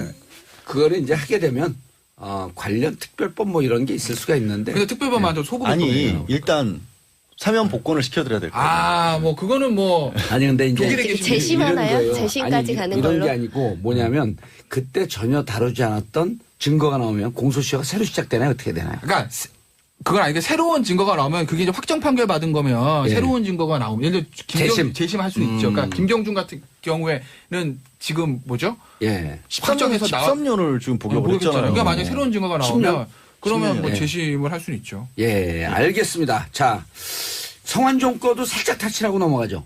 성완종 리스트를 근데- 얘기를 해야 예. 되네 진짜. 본인이 예. 사람이 할 수 있는 건 다 했다? 예. 이렇게 얘기했단 말이에요. 그 이양구 전 총리하고 두 사람만 기소를 하는 바람에 예. 아니 왜 다른 사람들 예를 들어서 말씀하신 것처럼 친박계 친박. 의원들은 넘어갔느냐. 또 김기춘 전 비서실장 같은 경우도 예, 넘어갔잖아요. 그건 요 김태현 변호사 얘기하면 안 될까요? 예, 그러세요. 근데요. 오늘 뭐 그 전세력 오셨어요? 저는 문무일 총장 후보자 했던 얘기 이해 가요. 난 정말 사람이 할 수 있는 거 다 했다. 왜냐면 당시에 메모 하나 달랑 있어요. 그리고 쓴 사람은 불기의 계획이 됐잖아요. 예. 그럼 메모의 신빙성을 입증할 방법이 없는 거예요, 그게. 아하. 예? 그렇지 않겠습니까? 예. 그 문무일 당시에 이제 후보자 그 팀장, 당시 팀장이 좀 되게 힘들었을 것 같고, 그런데 이제 웃긴 게 이게 청문회 때가 뭐 양쪽에서 공격받을 수 있다는 거예요. 그러니까 여당, 지금 민주당 쪽은 야, 너 그 당시에 친박 안 잡고 뭐 했어? 김기춘 얼마? 거기 뭐 홍문종 얼마? 홍문이 아니야. 허태열 얼마? 뭐 이렇게 돼 있잖아요. 허태열 전 부산시장. 뭐 이렇게 돼 있는데 서병수였나? 하여튼 제가 죄송합니다. 예. 이름은 잘 모르겠는데 친박 의원들 거기 메모 친박 있었는데 의원들이 있었다 이렇게만 해요. 왜 그것도 못하고 말이야 당신 뭐 한 거야라고 할 거고 또 지금의 야당은 자유한국당 측에서는 전 총리 이완구 지금 대표 홍준표. 야, 네가 수사해가지고 기소인데 둘 다 무죄 나왔잖아. 항소심에서. 예. 사실관계는 무죄로 밝혀진 거 아니야. 없는 걸로. 당신 수사 그때 일부러 이렇게 한 거 아니야? 양쪽에서 이제 협공을 받을 수 있는 상황인데 예. 그런데 저는 이걸 가지고 문무일 당시에 안 된다? 총장 후보 지금 총장 후보자에게 수사 잘못했다 정치적 의도가 정치 있었다는 거는 검찰이다. 무리다. 무리다. 그건. 그 당시에서 메모 한 장 달랐는데 그걸 가지고 뭐 어떻게 하는 거예요? 열심히 했죠 뭐. 아니 근데 지금 그거를 중요한 거는 그게 문제가 아니에요. 뭐, 이사와 뭐. 관련해서 정부 봉도사께서 짚어주셔야 될 반드시 필요한 거는 그러면 현재 이제 당대표 이제 막 됐는데 홍준표 예. 신임 당대표 지금 대법원까지 올라가 있잖아요. 그게 어떻게 될 거냐. 아니 근데 홍준표 당대표의 문제는 예. 검찰 손을 떠난 문제라고. 떠난 그러지. 문제죠. 근데 이제 예. 대법원 확정 판결만 남은 거니까. 근데 이제 후문은 그럼 거기에 대해서 무슨 뭐 검사가 지금 나와가지고 뭐 항소심 잘못됐습니다. 그때 뭐 당시에 이렇게 하겠어요? 그건 힘들죠. 그때 당시 2심 무죄가 나왔을 때 문무일 당시 수사 그 총책임자예요. 네. 그때 너무나 이 부분에 법원의 논리가 문제가 있어서 입장 표명을 하려고 그러다가 하지 않았다라고 하는 후문이 있잖아요. 그렇죠. 예. 예. 그거를 정확히 보도 자료까지 준비를 하셨다가 본인이 알고 있기는 대법원에 기존의 판례와는 너무나 다른 부분이 있어서 그걸 뒤집힐 밝히려고 가능성이 했다가 있다. 대법원을 믿고 넘겼다. 여기까지. 알겠습니다. 손정희 변호사님, 문무일 총장 얘기는 그래서 여기까지는 중간 평가가 일단은 정치검찰 쪽은 아니다. 아닌 것 같다라고 하는 쪽으로 잠정 정리를 하고 안종범 수첩으로 넘어가죠. 뭔 일이 발생된 거예요? 수첩이 굉장히 중요한 물증의 가치가 있다. 그동안 이제 평가되어 예. 왔는데 이제 이재용 부회장 재판에서 이제 재판부가 뭐라고 얘기를 하냐면 증거 능력은 인정이 되는데 간접 증거로 간접 사실로만 인정할 수 있다라고 정의가 지금 되고 있어요. 이게 어떤 그 얘기냐면 직접 증거로서만이 있어야지만 사실은 뇌물이나 부정한 청탁이나 이런 존재를 입증하기 굉장히 수월한 것인데 이게 단순한 간접 정황 정도로만 평가됐을 때는 이 뇌물죄의 핵심적인 부분, 부정한 청탁, 뇌물의 대가성 이거를 검찰이 입증하기가 조금 더 어려워진 상황이다. 라고 보실 수 있고요. 원래 이 그 전문 증거라고 해서 이 쓴 거 있잖아요. 남의 얘기를 물어서 쓴 메모지 같은 경우는 그 내용을 그 대화 사람들이 나와가지고 사실은 인정을 해줘야 증거 능력이 확실히 부여돼요. 근데 예. 그런 상황이 될 수 없다 보니까 법원은 그냥 증거 능력은 인정하되 간접 증거로만 볼 수 있겠다. 이렇게 넘어간 것으로 보이는데 앞으로 그 삼성 재판이나 박근혜 대통령 그 재판이 어떻게 이루어질지 흥미진진합니다. 흥미진진한 사람들에게 어떻게 될 거라고 얘기를 해주라고 그러니까 모셨더니 흥미진진합니다. 네. 일단은 이 검찰 입장에서는 예. 쉽지 않은 게임에 있는 거예요. 네, 그래서 지금 유무죄에 대해서 치열하게 다툼이 있다라고 보시는 유무죄. 상황입니다. 그러니까 네. 이제까지는 중요한 증거라고 봤으면은 유죄로 갔을 터인데 가능성이 높았는데 이제는 중립지대 딱 놓였다. 그러니까 이런 거야. 직접 사실과 간접 사실은 굉장히 법률적으로 다른 사실, 그 다른 평가를 할 수 있는데, 그러니까 이 증거에 대해서 높게 평가하지 않는 구조로 지금 재판이 가고 있다라고 보시면 됩니다. 알겠습니다. 중요한 내용은 2부에서 계속 이어지도록 하겠습니다. 정치쇼 2부 들어가겠습니다. 세 분의 삼국시대를 대표하는 변호사. 변호사 삼국시대. 재밌어, 이거. 이름을 내가 만들면 재밌어. 예. 근데 이분들 이름이 다 어디 갔어, 금방? 우리 이름도 누구 모르시는 이름요? 거예요? 그냥 신라비 백제 고구려로 부르세요. 신라백제 고구려? 예. 고구려? 예. 예. 양지열 변호사님, 김태현 변호사님, 손정혜 변호사님 함께하고 계십니다. 어느 나라를 대표하는지를 제가 그걸 다 기억하고 있으면. 이제 이 사람이 기본적인 성향이 굉장히 꼼꼼하다는 거죠. 예. 철두철미하고. 그래서 살인의 단서를 잡고 추가 수사를 이제 넓혀가는데 그것이 어떤 그 검찰 내부에서는 수사는 이렇게 해야 된다. 사실 경찰이 그 교통사고로 올렸는데 교통사고를 다시 보는 거는 사실 꼼꼼한 성격이 아니면 어려운 부분이 의심이 있거든요. 많고.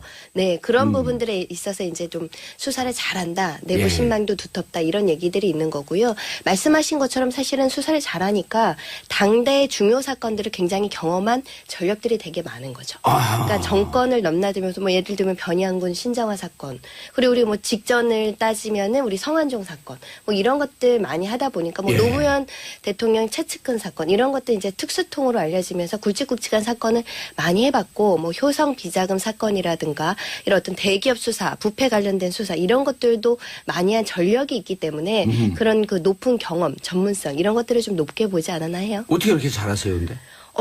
문무일 사실은 누가 검찰총장이 되는지 되게 궁금했어요. 사실은 사실 저는 4명 올라온 중에 우리는 저는 예측하고 사실은 찍었거든요. 누구 찍으셨어요? 문무일 찍었어요. 아 진짜? 예. 저는 조희진 검사장이 했으면 좋겠다라는 바람도 있었는데 어찌됐든 강원 검찰 출신.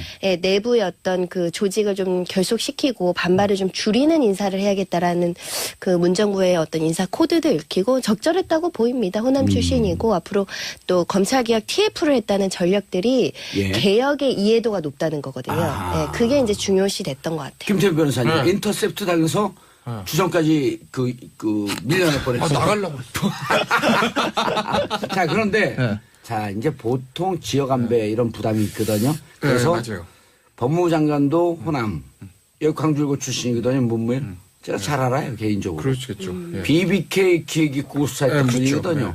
그건 제가 할 얘기가 많습니다. 네. 제가 입 벌리면 입 열면 열어 닫히는데 입 안 열고 있어요. 오늘 그거로다 그냥 한번. 싫어요. 청취 팍 올라갔죠. 자 그런데 네. 광주 호남 이게 좀 부담스럽지 않았을까라고 하는 이유 때문에 그렇죠. 소병철 그 양반도 또 순천 아니야. 광주죠, 거기죠. 예. 호남이죠. 조희진은 강원. 네. 그래서 저도 4명 중에 찍어놔서 저는 제일 먼저 제낀 분이 문무일 후보였어요. 어, 아니, 그랬어요? 능력이 없다는 게 능력이야 뭐 당연히 총장하고도 남죠. 예. 총장은 법무부 장관 총리도 해도 되는데. 근데 그 부분이었죠. 예. 그래서 저는 이제 조희진 검사장 왜냐면 문재인 대통령 원래 열심히 하세요. 최초 이런 거 좋아하시니까 예. 문재인 대통령이 여성. 최초 여성 워낙 좋아하시니까 의정부지검장이죠. 예, 뭐 조희진 검사장 가지 않을까 생각을 했었고 문무일 후보자는 당다는 게 아니라 호남이기 때문에 안 하지 않겠느냐라고 예. 했는데 제 오판이었죠.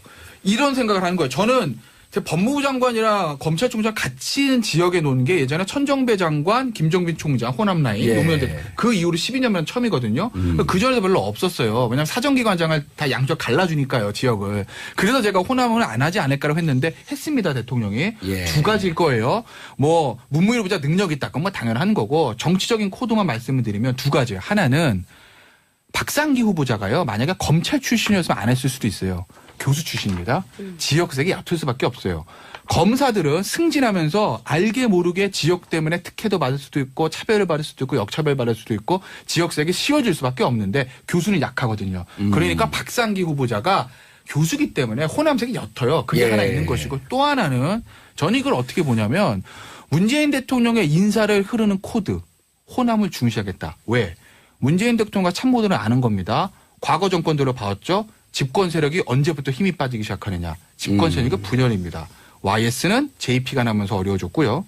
DJ는 역시 JP가 나가서 DJP 연합이 깨지면서 어려워졌습니다. 노무현 대통령 호남이 떨어져 나가면서 어려워졌어요. MB 친박이랑 끝까지 화합이 안 되죠. 어려워졌습니다. 그러니까 아는 거죠. 문재인 대통령은. 예. 호남은 확실하게 장악을 하고 잡고 가야 된다. 그래서 총리, 비서실장, 교육부 총리, 검찰총장까지 예. 주요 포스트에 호남 인사를 앉힘으로써 호남을 확실한 우군으로 가지고 가겠다는 문재인 대통령의 국정 운영의 어떤 틀을 볼 수 있는 인사다. 예. 이렇게 알겠습니다. 봅니다.